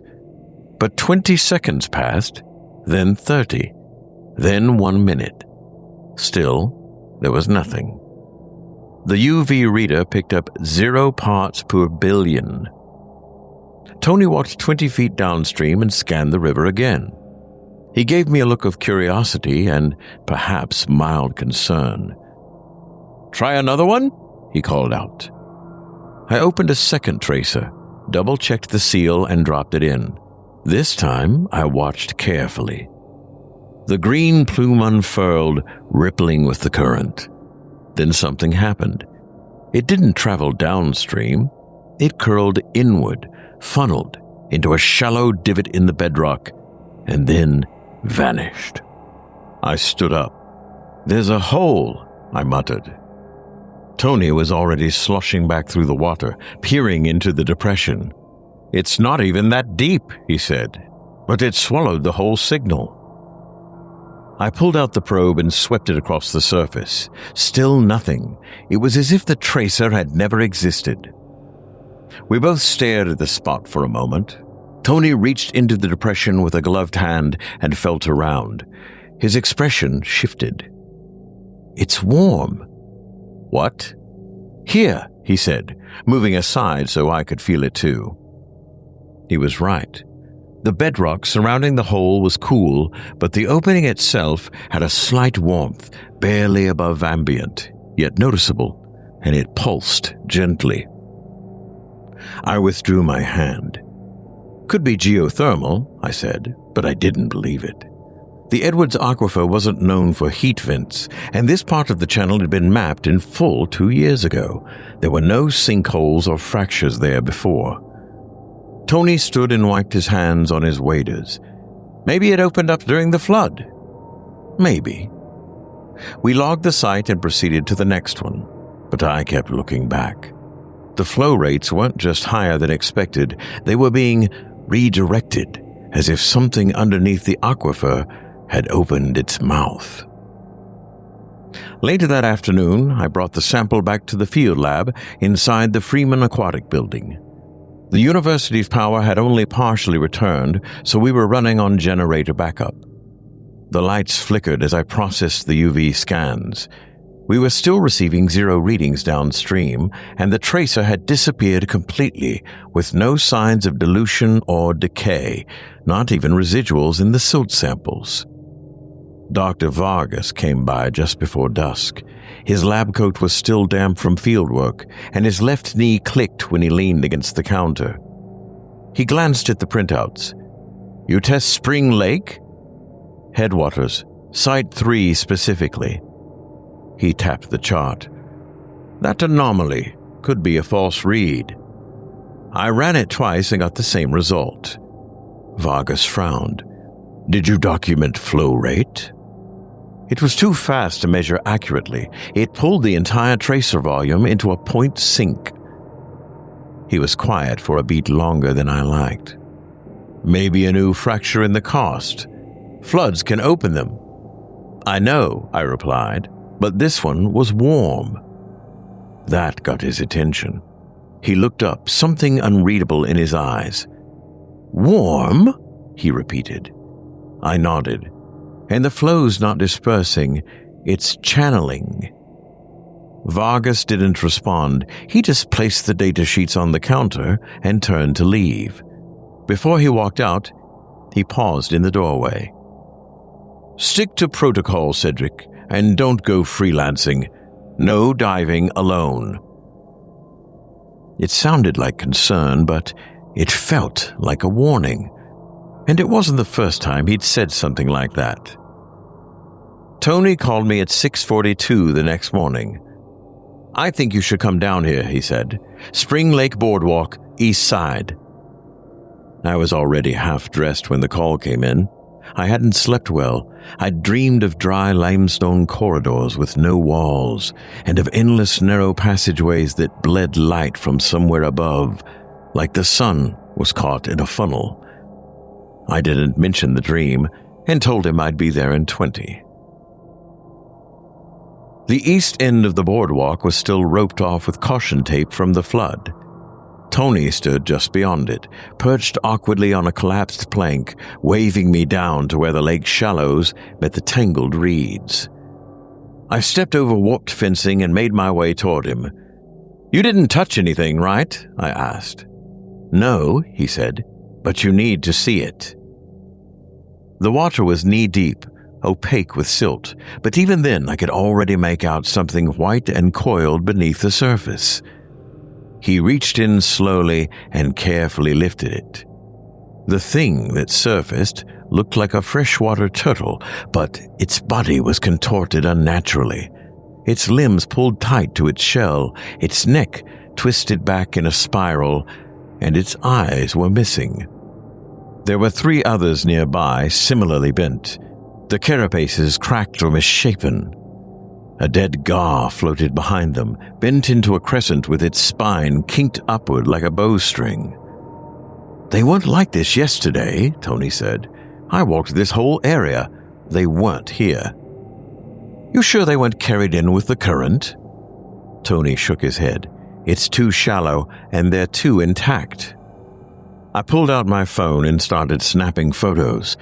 I tried not to gag. The bodies looked fresh, like they'd been frozen fresh and thawed just recently. The absence of decay was unsettling. Tony crouched again, lifting the edge of a reed cluster, and pointed toward a dark patch beneath. "There's an opening," he said. "You can see it better from below." I followed his line of sight to where a shadowed divot in the lake bed formed a perfect oval, about the size of a manhole cover. It was darker than the surrounding silt, and it didn't seem to reflect light the same way. I watched curiously as a current funneled leaves into it. They vanished without resistance, without swirling or buildup. "I think it's connected to the siphon we found upstream," Tony said. "Or it's another one." I didn't answer. I was already cataloging possibilities. Erosion-induced conduits, fault activation, or flood-caused sediment scouring. None of them explained the bodies or why the water temperature had been warmer at the point of disappearance. "I want to get a sonar read," I said. "We'll try from the surface first." The side-scan sonar unit was something the university had retired 3 years ago, but it still worked fine when coaxed. I calibrated it on shore, then waded out into the reeds with Tony guiding the array over the sinkhole while I manned the receiver. At first, the signal bounced normally, picking up the usual pebbles, tree roots, and small fish. Then, the reading blanked. The center of the screen dimmed to pure black, a drop zone. The unit had scanned an area with no reflective surfaces. There was no rock face or floor that I could see. Tony adjusted the position, and still there was nothing. I tweaked the frequency. At first, there was indistinct noise, but then, to my surprise, something deeper rose up, a rhythmic pulse. It was faint and slow, far too uniform to be current interference, and too organic to have emanated from equipment. Dum, dum, dum. I adjusted the gain and played it back. The pulse remained. It had no reverb or secondary echo. It was as if something was absorbing the sound. Tony stood frozen beside me. "That's not normal," he said. "No." I pulled the array back to shore. My hands were shaking, though I didn't notice until I tried to disconnect the cables. "We should report it," Tony said. "To who?" He shrugged. "To Dr. Vargas, or to Parks and Wildlife. Someone." "Not yet," I said. "Not until we confirm." "Cedric, those turtles didn't twist themselves like that." "I know." We packed the gear in silence. Later that night, I cleaned up the audio and ran it through analysis software on my laptop. I cross-referenced it against known biological signatures, including heartbeat frequencies, whale calls, and seismic events. The closest match wasn't even aquatic. The closest match was with that of slow, shallow human respiration. And whatever made it would have needed to be massive. Not to mention, there were no peaks and no variants, just the inhale-exhale rhythm of something enormous sleeping. I saved the file and shut the laptop. Outside, the wind had picked up again. Rain was coming. It wasn't quite a storm yet, but something bigger was shifting. You could feel it in the ground if you sat still long enough. I got the first call just after 8 a.m. A homeowner near Sesame Creek reported that their backyard koi pond had vanished completely, along with the water, fish, and pond liner. Even the decorative stones around the edge had collapsed inward like a slow sinkhole had opened beneath it. By 10 a.m., there were 7 more reports. By noon, I was standing ankle-deep on what should have been a full-flowing stretch of the San Marcos River. The water was gone. It hadn't receded gradually. It wasn't pooling in an overflow channel or spreading out into the wetlands. Whole segments of the riverbed looked as if someone had pulled a plug in the Earth's surface. I'd seen dry beds before. This was different. It wasn't just dry, it was clean. Too clean. The rocks at my feet were bare and polished smooth, stripped of moss and silt.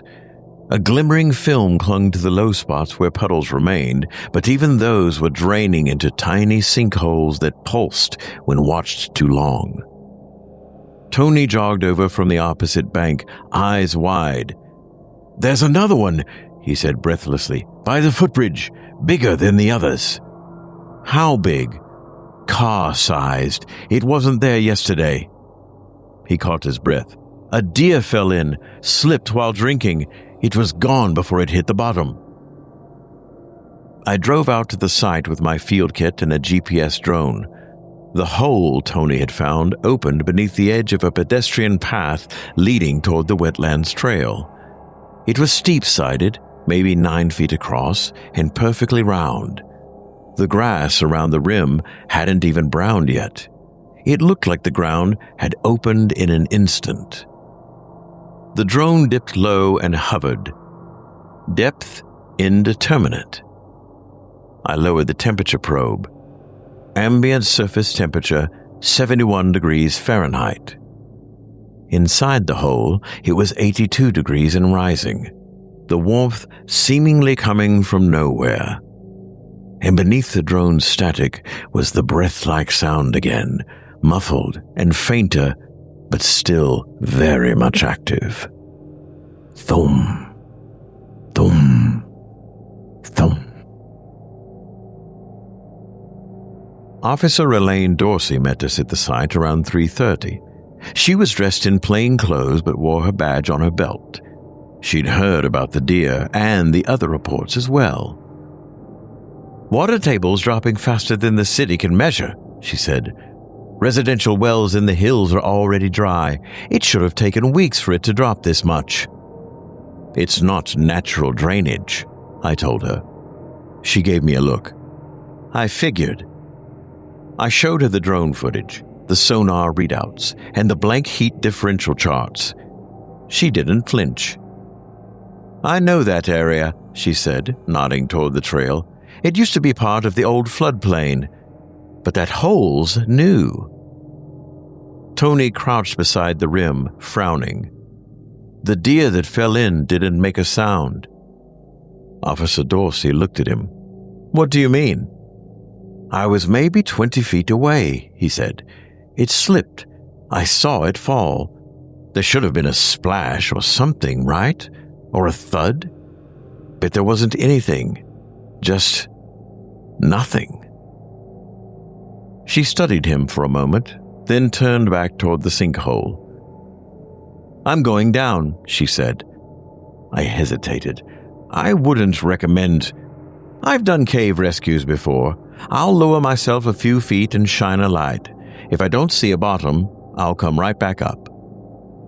She moved fast, too quickly for me to stop her. Tony and I helped anchor a rope to a live oak near the path while she strapped into her harness. The whole time, she was calm and methodical, almost eager. She dropped in slowly, boots scraping the sides of the shaft. 10 feet. 15. "Anything?" I called. I got no response. She adjusted her headlamp and looked downward. That's when it happened. There was a shift, like pressure pulling inward, but unlike any tremor or quake I've ever experienced. The rope went slack. "Dorsey?" I shouted. Tony leaned over the edge and froze. "She's gone." "What do you mean she's gone?" I cried. He just pointed. The rope had been sliced clean through. I dropped to my knees and stared into the dark. There was no sign of her, and no echo when I called. In the depths, all I could discern was that same slow, endless breathing. Back at the field station, Dr. Vargas pretended not to be surprised when I told him. He rubbed his temple with 2 fingers and asked for my notes. "Dorsey was off duty," he said. "There's no official record of her being there, is there?" "She was wearing her badge," I snapped. "That's not what I asked." I slammed the folder on his desk. "How long have you known something was down there?" He stared at me for a long time. "I've seen flow anomalies before," he said at last. "The spring does strange things after big storms. You get inversion layers, subterranean backflows, localized upwellings. This isn't flow, it's consumption." He nodded subtly. "I think it started in 1972, he said. The flood that year was worse than this one in terms of damage. A few students disappeared.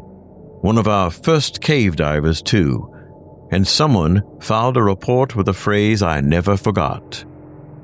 He opened a drawer and pulled out a yellowed folder. Scrawled in shaky pencil across the top page were 6 words. "The Siphon calls during the 3rd. I didn't tell Tony I was staying overnight.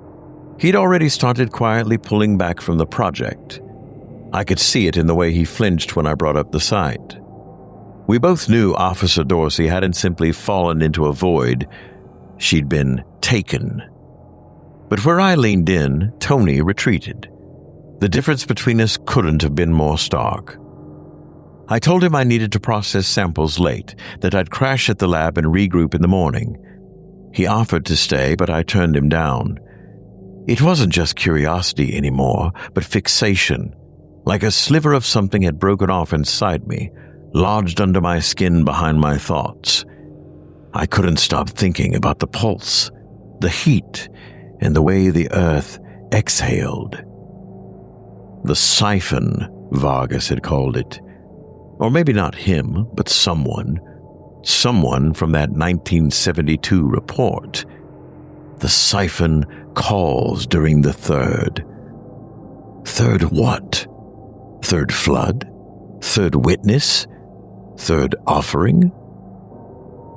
I couldn't sleep, not even at my desk with the door locked and the lights off. So just after 2 a.m., I packed up the portable audio sensors and returned to the lake. When I arrived, the wetlands were silent, except for a few frogs trilling in the distance. The mist clung low to the boardwalk, creeping between the pilings. Everything was still. I reached the spot near the sinkhole and set the first sensor, followed by another, deeper by the edge of the boardwalk. The last one I secured, just above the exposed cave mouth Tony had found earlier that week. Then I sat with my back against a cypress root and watched the red LEDs blink to life. For the first hour, nothing happened, and I drifted, not quite into sleep, but something more akin to falling sideways into someone else's memories. In my vision, I stood barefoot on a limestone shelf at the bottom of a massive darkened cavern. There was no water or silt, just bone-dry stone etched with grooves, some natural and some not. Above me, a black circle pulsed in the ceiling. There was no wind, and yet I felt as if I was being pulled upward. A sound echoed, low and droning, like something vast was breathing through a tunnel. I raised my hand, and something unseen touched me back, instantly filling my head with an inexplicable pressure. Then, everything went still. I woke to the clatter of something metal dragging across the dock behind me. I sat up fast, disoriented, to find my gear bag missing. I scrambled toward the edge of the boardwalk. One of the sensors, the largest unit, was missing from its tripod. The marks were clear. Something had pulled it straight across the mud and into the water. There were no tracks, claw prints, or tire marks, just a furrow in the earth, as if gravity itself had sloped inward in a single direction. The tripod lay on its side, one leg bent at an unnatural angle. The unit it had carried, an ultrasonic hydrophone, had vanished without a trace. I should have left right then, but I didn't. Instead, against my better judgment, I walked to the edge of the exposed cave, now wider than before. The water surrounding it had receded another inch. The edges looked chewed, as if by repetitive motions. The sensors, still recording, emitted the same steady sound, repeating at 32-second intervals. A low, guttural inhale, followed by a brief hold, then an exhalation, and finally, silence. It was the same pattern I'd heard from the sinkholes, the same rhythm I'd envisioned. I shut off the recorder and sat there, staring into the dark, shallow mouth in the riverbed. I didn't want to look away. I don't remember how long I sat there, losing all track of time. Eventually, the sunrise chased the mist back into the trees, bringing me back to my senses. I gathered what gear remained and walked back up the trail alone. I didn't speak to anyone that day, not to Tony, nor to Vargas. But when I looked in the mirror that night, there was something off about my eyes. It was then that I realized I could no longer remember what color they were supposed to be. It wasn't hard to break into Vargas's office. I already had a key, a leftover from an old TA position I'd held the semester before, never returned, never questioned. The lock hadn't changed, and neither had the furniture. I spotted the same framed bathymetric maps and the same worn copy of Groundwater Dynamics in Karst Terrains open on the desk, its spine cracked down the middle as if it had been read to death and then ignored. But the files I needed weren't on the shelves. They were in the locked cabinet behind his desk, the one with the flimsy hasp and 3-ring binder stickers peeling from the drawers. It took 5 minutes, a bent coat hanger, and more nerve than I expected to work it open. Inside were the kinds of documents you weren't supposed to keep in a university building. Field logs that had never been digitized, microfiche packets, Polaroids of terrain that no longer matched any known maps, a handful of typewritten reports on fading letterhead from the Texas Water Development Board, some dated back to the 60s. I dug until I found a folder labeled Spring Anomaly 72 Event. It had been folded over twice and re-stapled in a way that made it clear it hadn't been opened in years. But the first thing I saw when I lifted the flap was a page I recognized from the copy Vargas had shown me earlier. The Siphon calls during the 3rd. Only this version had more. The full sentence, handwritten in pencil along the margin of a water flow chart, read, "The siphon calls during the 3rd flood. It opens when the land forgets itself." I read the line 3 times, feeling the strange phrasing settle into place like a sliver. When the land forgets itself. What the hell did that mean? Below it, someone had added, "The new hole is not cast, it moves." The rest of the file painted a picture I didn't want to believe. Field notes from 1972 described the same features we'd found last week. Flow anomalies, sudden sinkholes, wildlife spiral depths, and even the abrupt disappearance of a biology student named Calvin Marsh. One report detailed how divers attempted to explore the newly opened void beneath the river, only to find their line severed less than 30 meters in. A diagram was scrawled beside that entry, just a circle. There were no notes or arrows and no cross-section, just a black disk. Another entry referenced discontinuous timekeeping, noting that 2 field workers had returned from separate zones with chronometers that differed by 20 minutes despite synchronized departure. At the bottom of the packet was a short handwritten letter addressed to Dr. Gerald Vargas, Hal's father, dated 1998. "Gerald, I don't know what we activated this time. The markers are the same, but the rate of loss is worse. That hole east of the University Field Station took a horse trailer last week. It left no sound. If the siphon is like a lung, then maybe we're inside it. Maybe the floods are just its breath. This is the second one. You know what that means. B." I flipped the page. On the back was a penciled list. 1, 1972. 2, 1998. I didn't need to do the math. The 3rd flood was upon us. I made copies of the most critical pages and left the originals. I didn't trust myself not to lose them. The copier buzzed in the back corner of the lab at 2:37 a.m., spitting out paper in dim blue flashes while the overhead fan clicked above me like a slowing metronome. When I left Vargas's office, I paused in the hall. His overhead light was on, and I hadn't turned it on. I stood still, listening. Around me, everything was silent. I stepped back in just enough to glance around the desk. Nothing had moved, and there were no signs of entry. But the air smelled strange, faintly of copper and wet stone. And beneath that, I detected a hint of something else. The scent of wet roots, freshly broken, bringing to mind a memory I couldn't quite place, struggling to surface in my mind. Back at the apartment, I spread the papers on the floor. Assembled, they didn't offer an answer so much as a sequence.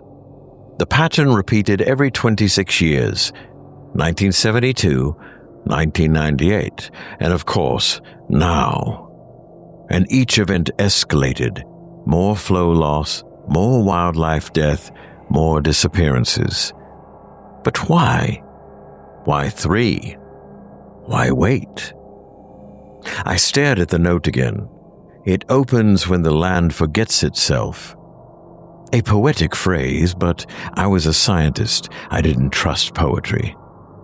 Still, there were places where the earth held memory, such as strata, fossil imprints, and river channels, which told time through sediment. Maybe the phrase wasn't figurative. Maybe forgetting meant disruption, erosion, a break in the natural layers that usually remembered how to hold together. And what came through that forgetting? Something older, ancient, and long forgotten that had opened before and was now opening again. It started raining again the next morning, heavy and relentless. The kind of rain that made you feel like the soil was rising to meet it. Storm drains were clogged within an hour. The university canceled classes by noon. By then, runoff was pouring back into the lowlands, and Spring Lake looked swollen again, its banks submerged beneath a torrent of churning gray.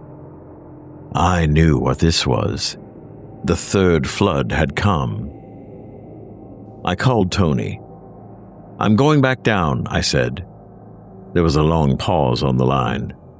"You shouldn't. There's something active under the aquifer." "Cedric, this isn't our job anymore. You saw what happened to Officer Dorsey, and if Vargas is covering this up, I'm not asking permission." I gave him the coordinates and told him he didn't have to come, and then hung up. 10 minutes later, he messaged me. "I'll meet you at the research tunnel. Bring spare batteries." The old tunnel was tucked behind a gated utility outpost near the northeast edge of campus, mostly hidden by reeds and a rusted pump shed. It hadn't been used since the early 2000s, having been sealed off after a minor collapse cut access to the lower aquifer labs. The university left the warning signs up, but forgot to remove the keypad panel. The code hadn't changed. 1972. Inside, the air was thick with mildew and faint traces of diesel. We descended 3 flights of stairs, passing rusted equipment and broken handrails. At the bottom, we reached a door labeled Edwards Aquifer Monitoring Station, Sector B. I turned the handle, and the steel groaned before giving way. The corridor beyond dipped downward at a shallow incline. Water trickled along a gutter trench in the floor, vanishing into a narrow grate that pulsed every few seconds. The walls were lined with old data cable conduits, most of them torn open or half-submerged in flood silt. Tony followed closely behind, his headlamp sweeping across dark stains and calcified scum that lined the concrete. He didn't speak, and neither did I. I checked the pressure gauge clipped to my belt. Atmospheric readings were shifting, dropping slightly with each 100 feet we walked, as if we were descending into a vacuum. "How deep are we?" he asked. 40 meters, maybe more. "There's no way this tunnel should keep going." I didn't answer because he was right. The tunnel should have bottomed out already. But instead, the slope steepened and gravity began to change. It started with our footsteps, which became lighter as if we were wading through lower gravity. It wasn't zero or totally weightless, it was just muted. My boots no longer slapped the concrete. Instead, they kissed it. When I stopped moving, the silence pressed in like a blanket of insulation. I tested a drop of water with my fingertip, and it curved upward as it fell. It wasn't fast, but it was noticeable. "Something's wrong with the pressure," I said. Tony pointed at the ceiling. "Look." Above us, the concrete had changed. The lines appeared off-center and skewed. The support beams curved upward slightly, but they hadn't been built that way, not originally. Clearly, they had shifted. A moment later, the corridor opened into a natural cavern. We took another step each, and, without warning, we found ourselves standing on raw limestone. The ground dipped forward and expanded into a massive cavity where water once flowed. Stalactites clung to the ceiling like ribs, and the walls were striated with root-like columns, which were neither plant matter nor anything organic. Instead, they were calcified, porous, and pale as bone. I crouched down to touch one. It flexed under my hand. Tony was shaking. "That's not limestone." "No. It's organic." "It was." He backed away. "We shouldn't be here." "We're already here," I replied. I pushed forward. The floor leveled out and widened into a channel that was empty now, but shaped as if water had once rushed through in it in vast sheets. On either side, the tunnel narrowed again, funneling into a mouth-like arch that led deeper into the rock. It pulsed slightly, and with each cycle, the air grew warmer. "I think we're in the Siphon," I whispered. Tony didn't respond. I turned to look at him, but he stood frozen at the edge of the arch with his face pale and his head tilted upward. "Tony?" He raised a shaking finger, and I followed his gaze. High above us, nearly 50 feet up, the chamber ceiling split open into a perfect black circle. It didn't reflect light, nor did it refract it. It simply consumed it, leaving behind a disk of absence.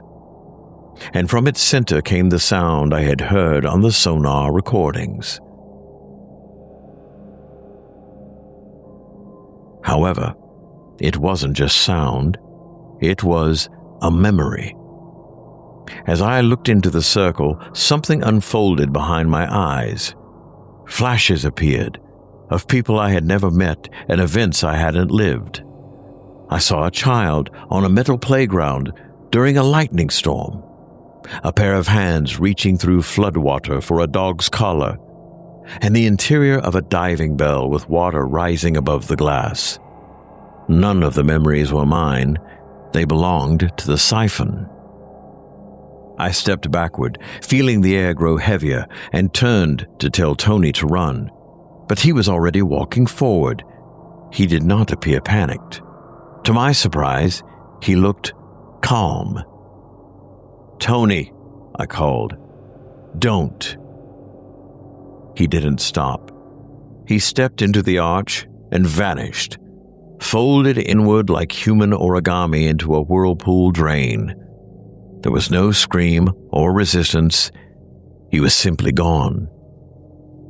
I ran forward and grabbed the sonar pack from my shoulder, wedging it into a narrow fissure in the wall, and flipped it to max output, feeling the pulse surge. A tremor rippled outward from the wall. Cracks formed as dust fell, then something shrieked like the thrum of an amplified tuning fork. I turned and ran. The ground behind me quaked, and water exploded upward from the lower chamber as the collapse spread. Roots split, and the tunnel warped sideways. I scrambled up the incline, slipping and half dragging myself through the concrete corridor as the pressure equalized in jolts behind me. By the time I reached the access stairs, I was soaked and bleeding from the nose. I didn't stop moving until I reached daylight. By the time I reached the surface, the rain had stopped. The river had risen 2 inches, and Spring Lake shimmered again as if nothing had ever happened. The lake was quiet. I watched it from the hill above the Freeman Aquatic Building, seated on a bench soaked with runoff and shaded by a cypress tree that had somehow survived all 3 floods. It was just past dawn, but already hot. The surface of the water steamed faintly in the low light. Below, the river flowed as if none of it had happened, but I had the scars to prove it had. My arm was bandaged from elbow to wrist. I had a mild concussion and a cracked molar, and blood vessels in both eyes had ruptured from pressure stress. The hospital had kept me overnight and let me go with a bag of prescriptions and a note advising rest and low stimulation activity. There was no mention of what I'd seen, nor any record of what lay beneath the aquifer. They didn't ask many questions. I told them I'd fallen into a cave, that I'd slipped, that Tony had gotten separated in the dark and hadn't made it out. That much was true. The rest I left behind with the tunnel.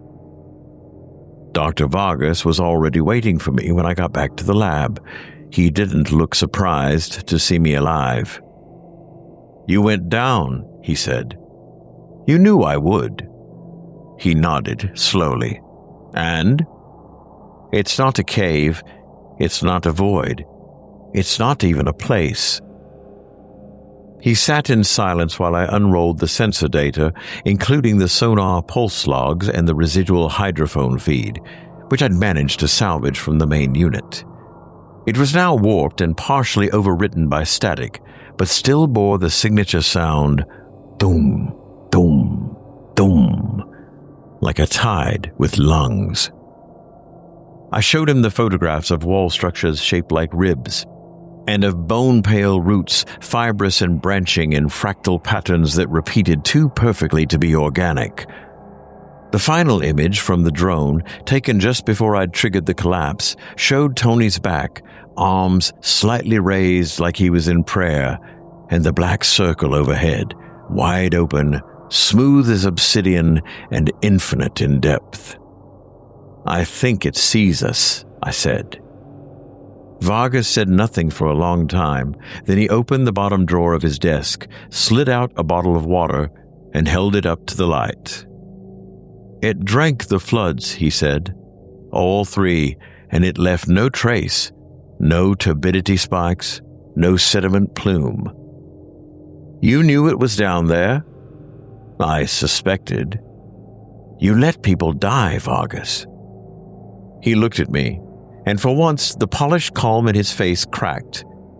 "I filed a report in 1998 after the second event. I tried to escalate it, but no one would classify a karst anomaly as a public threat. You can't warn people about a hole that isn't real yet. It moves and shifts, and when the flood comes, it calls." "Calls what?" "Histories," he said.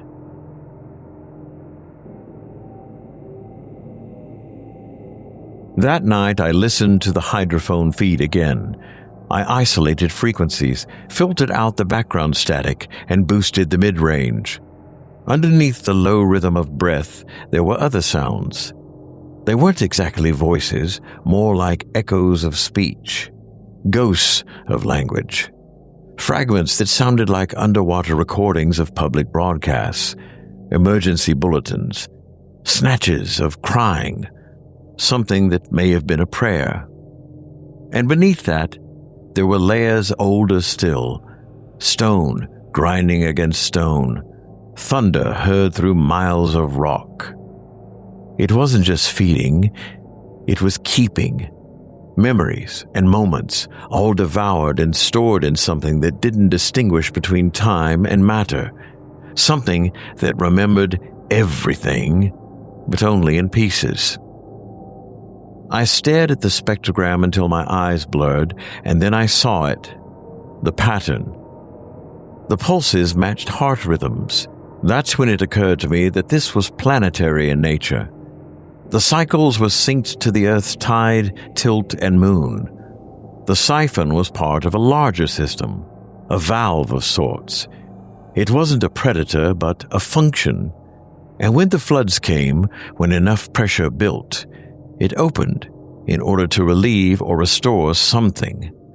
But what? The next day, I returned to the site. The research tunnel had collapsed completely. The outflow grates were sealed with concrete by emergency crews who hadn't been informed of the reason.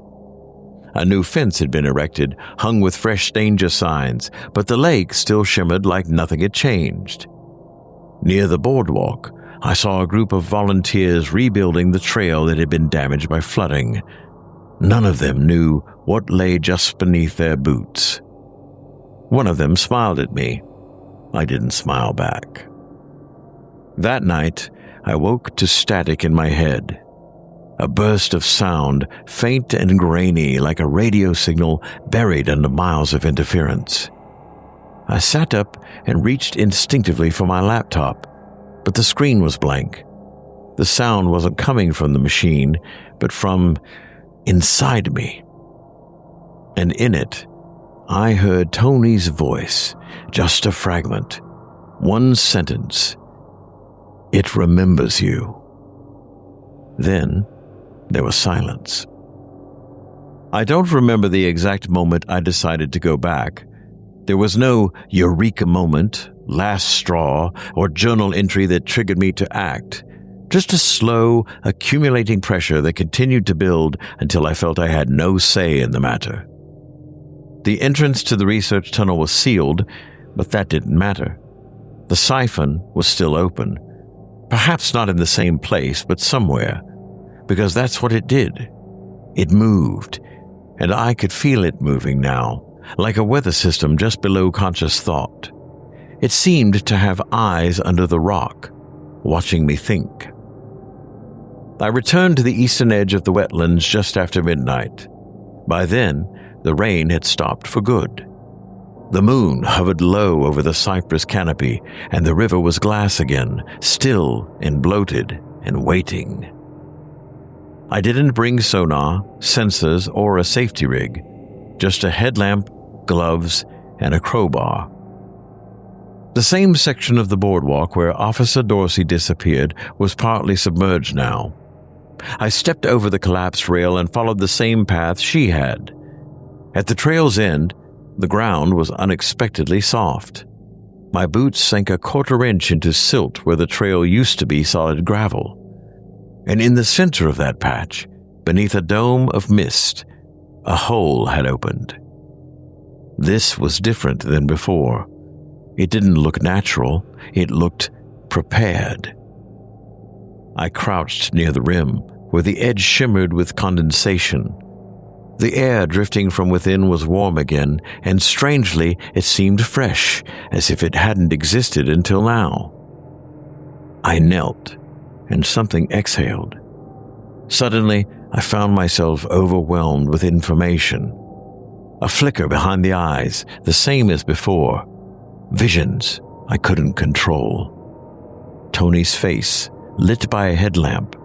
The twisted turtles arranged like symbols. A girl I didn't know reaching for something underwater, then vanishing in a single frame of darkness. Then I heard Tony's voice, clear as day, calmly calling to me. "Cedric." I leaned forward, and the surface tension of reality softened, and for a moment I understood. It wasn't a voice, not really. It wasn't Tony in the way I'd known him, only his fragments of him stored in the folds of a memory that didn't belong to him anymore. He was part of it now, and it wanted me too. I stood up and took a step back, but I couldn't run, because that's when I saw the gear. My old sonar pack, the one I'd jammed into the fissure to trigger the collapse. It lay at the edge of the hole, mud-covered and bent, but whole. It was as if it had been returned. A gift, a trade, a warning. I stepped closer, the crowbar shaking in my hand, and something shifted beneath the surface. It felt, strangely, as if gravity was concentrating in one direction, like the presence behind the void had adjusted its attention and was now preparing to receive me. I didn't realize I was crying until the tears came to rest on my lips. I whispered, "Tony," and something answered. That's when I understood. Tony hadn't been taken. He hadn't screamed because there was nothing to fear once you gave in. The Siphon had called, and he'd answered. I dropped to my knees with my hands on the sonar unit. It was warm as if it had been held. I gripped the crowbar and stood again, muscles trembling. Some part of me, maybe the last rational one, knew what I had to do. If this thing moved, if it changed locations and opened in pulses, then it could be forced shut, at least temporarily. But I had no explosives or excavation gear. What I did have, however, was the sonar and leverage. I wedged the crowbar into the muddy lip where the hole opened widest and drove it deep until it hit something firmer. Then I jammed the sonar pack against it and flicked the power switch. The signal burst to life. The low frequency built rapidly. A moment later, the ground trembled and the warmth in the air reversed, cooling rapidly as if something had recoiled. A sharp crack echoed through the earth below me. The crowbar bent and the sonar shrieked like a spine had been fractured deep beneath the world. And as it did, something screamed with it, telepathically, writhing in unfathomable agony. I turned and ran, again, for the last time. By morning, the hole had collapsed, and the wetlands were flooded again, but at least the sinkhole was sealed. There were no more animal deaths, no more drain points. The river returned to its natural course, slow, silty, and full. I told the game wardens that I'd found my old sonar unit during cleanup, that Tony had likely been lost to a collapse, that the data was corrupted. They didn't press. There was no body, no evidence to contradict my claims. No one wanted to explain the impossible. Dr. Vargas handed in his retirement paperwork the same week. His office was boxed up in a day. He never said goodbye, but perhaps he didn't need to. The Siphon was closed after all. But then again, it wasn't gone. Not forever. And it never would be. For the moment, it had simply stopped asking. 2 days later, the news began referring to the incident as a geological anomaly. That was the official term used in a short, cautious report published on the university website and then regurgitated in slightly more colorful form by the local affiliate. Localized karst instability causes temporary water displacement. There was no mention of the missing officer, no mention of Tony, no mention of me. They thanked Texas Parks and Wildlife for their swift response and reminded readers that the Edwards Aquifer is, as they put it, an evolving underground network subject to natural fluctuations during extreme weather events. The river, they assured us, had simply done what rivers sometimes do.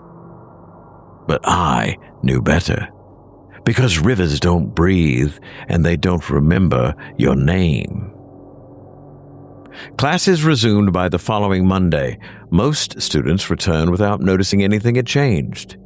The water in Spring Lake shimmered just as brightly as it had before the first flood. The turtles floated in lazy circles beneath the surface.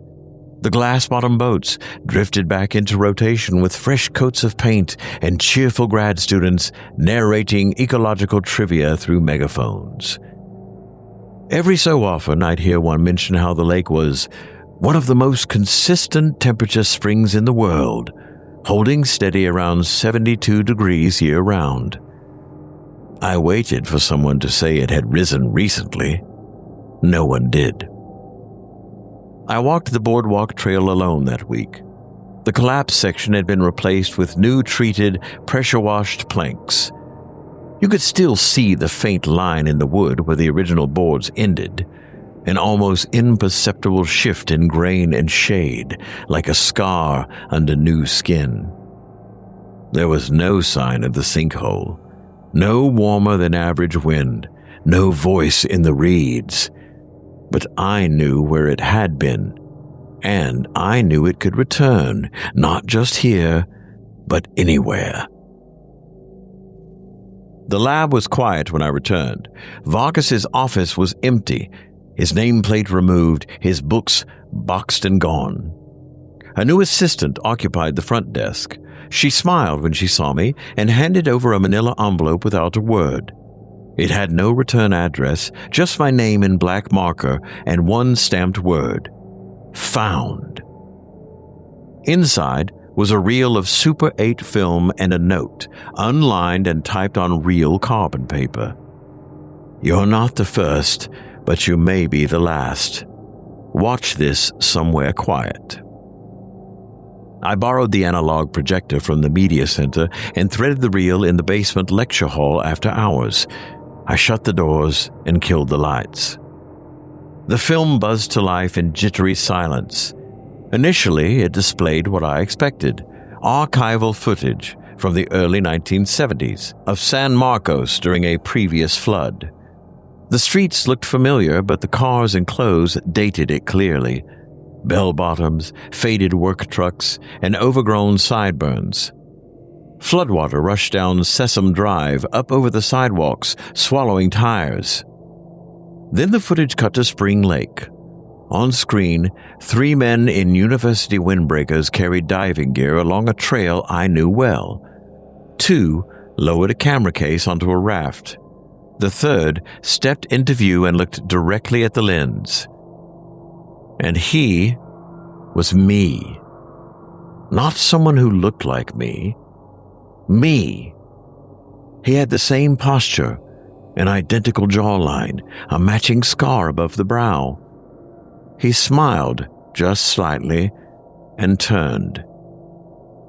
The reel flickered, cutting to a frame of him standing at the mouth of a cave. It wasn't a cast opening. It wasn't natural at all. It was a perfect circle, black, featureless, and familiar. He stepped forward. The frame burned out and the reel spun down. I sat in the dark, in silence, long after the machine stopped. Eventually, I stood. I didn't rewind it. I left the envelope behind. Whatever message the Siphon was sending had already arrived. I didn't sleep much after the reel. I tried a few times, with the lights off and my phone face down, with white noise machines humming nearby. But it wasn't the sound that got to me. It was the image.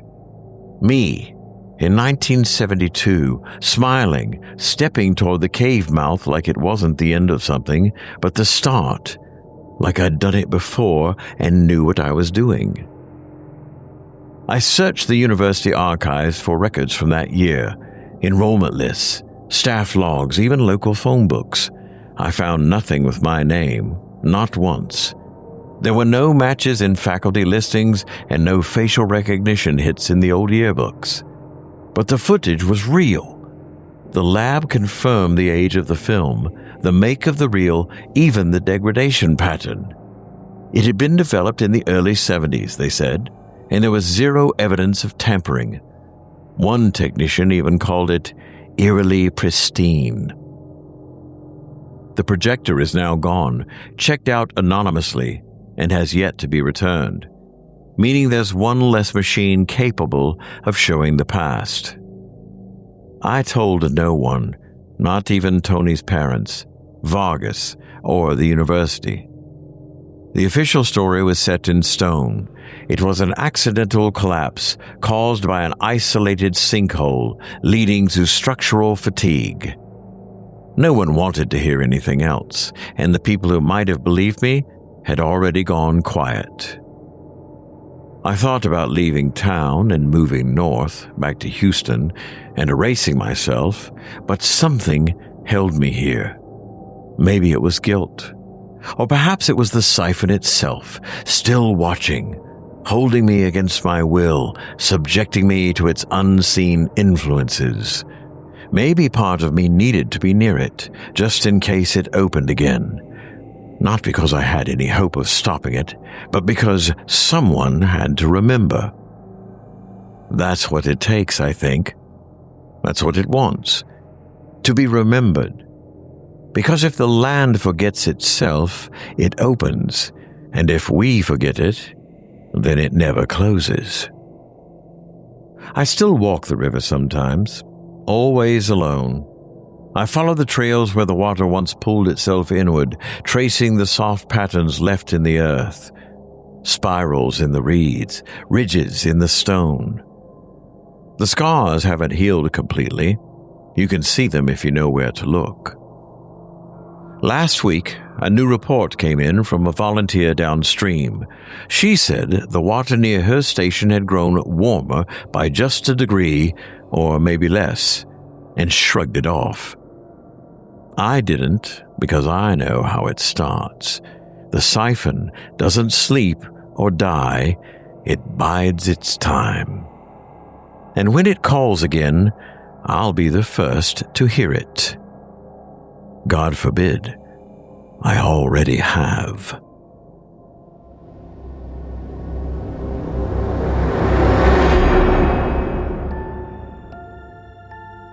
That was The Siphon Beneath San Marcos by J.T. Hensley, performed by Malcolm Blackwood. I'll say this, if a tunnel starts shifting around you and the clocks go funny, maybe don't try to finish your shift. Yes, sometimes the workday ends with a paycheck. Sometimes it ends with absorption. If you enjoyed tonight's journey, you're in luck. There's more waiting for you in the patrons area. Extended ad-free episodes featuring bonus tales and exclusive horrors you won't hear anywhere else. It's just $7.99 a month, or save big with a yearly plan, and it gives you full access to every story, every scream, without a single commercial break. You'll be supporting indie horror and making sure the doors to the dark stay open. To join, just head to simplyscarypodcast.com and click the Patrons tab, or go straight to chillingtalesfordarknights.com to become a member. Come closer to the stories, if you dare. From all of us here at Chilling Entertainment, thank you for your support. If tonight's tales have shown us anything, it's that sacrifice comes in many forms. Some offered freely, others taken piece by piece. We saw a grieving man feed scraps under his porch and get rewarded with miracles, until the entity beneath demanded more than leftovers. The offering reminded us, once you accept the gift, you accept the debt. Then we plunged into the tunnels of San Marcos, where water wasn't the only thing disappearing. Time bent, memory shifted, and a subterranean siphon swallowed everything it touched. In the pecking order, survival meant killing your own reflection. A cloned prison without history or mercy.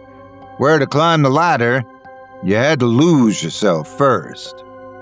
And who could forget the farmer, a waking nightmare where the human body becomes plumbing, an irrigation system stitched from flesh, roots watered with blood.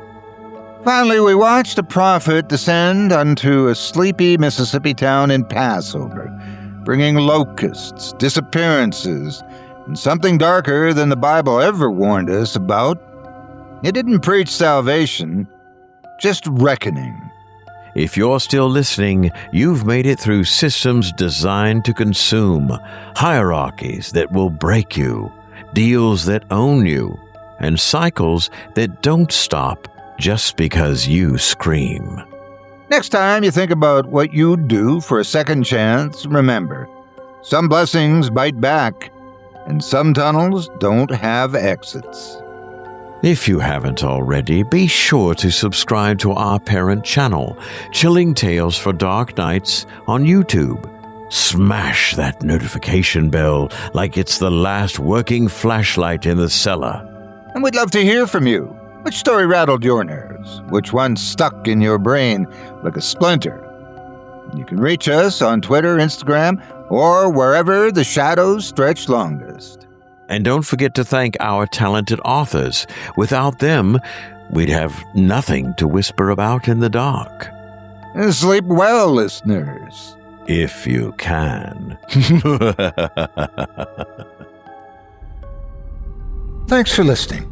You've been listening to Scary Stories Told in the Dark, a production of Chilling Entertainment and the creative team at Chilling Tales for Dark Nights, and a proud member of the Simply Scary Podcasts network. Visit simplyscarypodcast.com today to learn more about our network and our other amazing storytelling programs.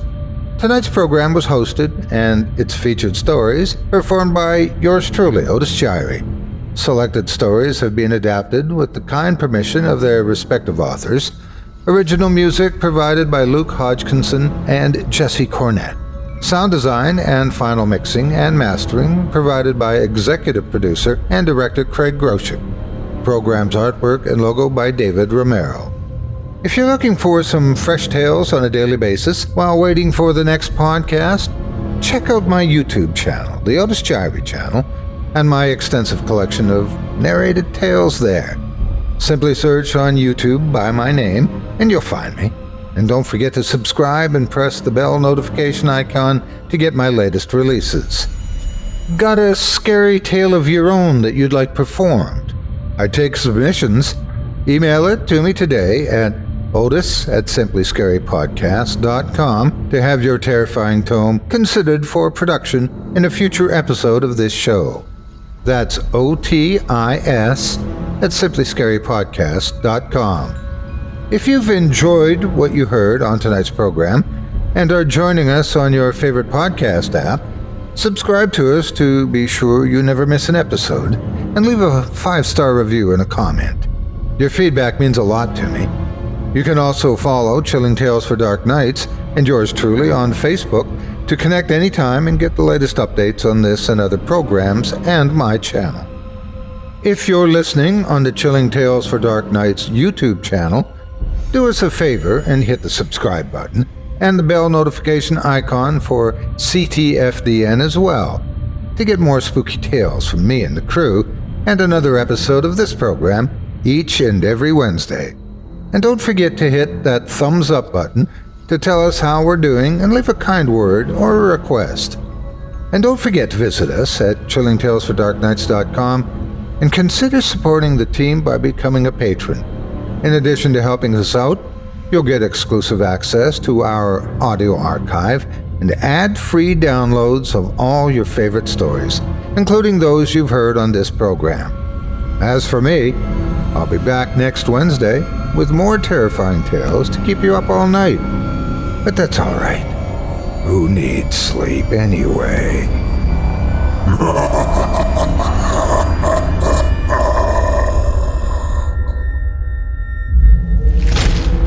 Chilling Tales for Dark Nights.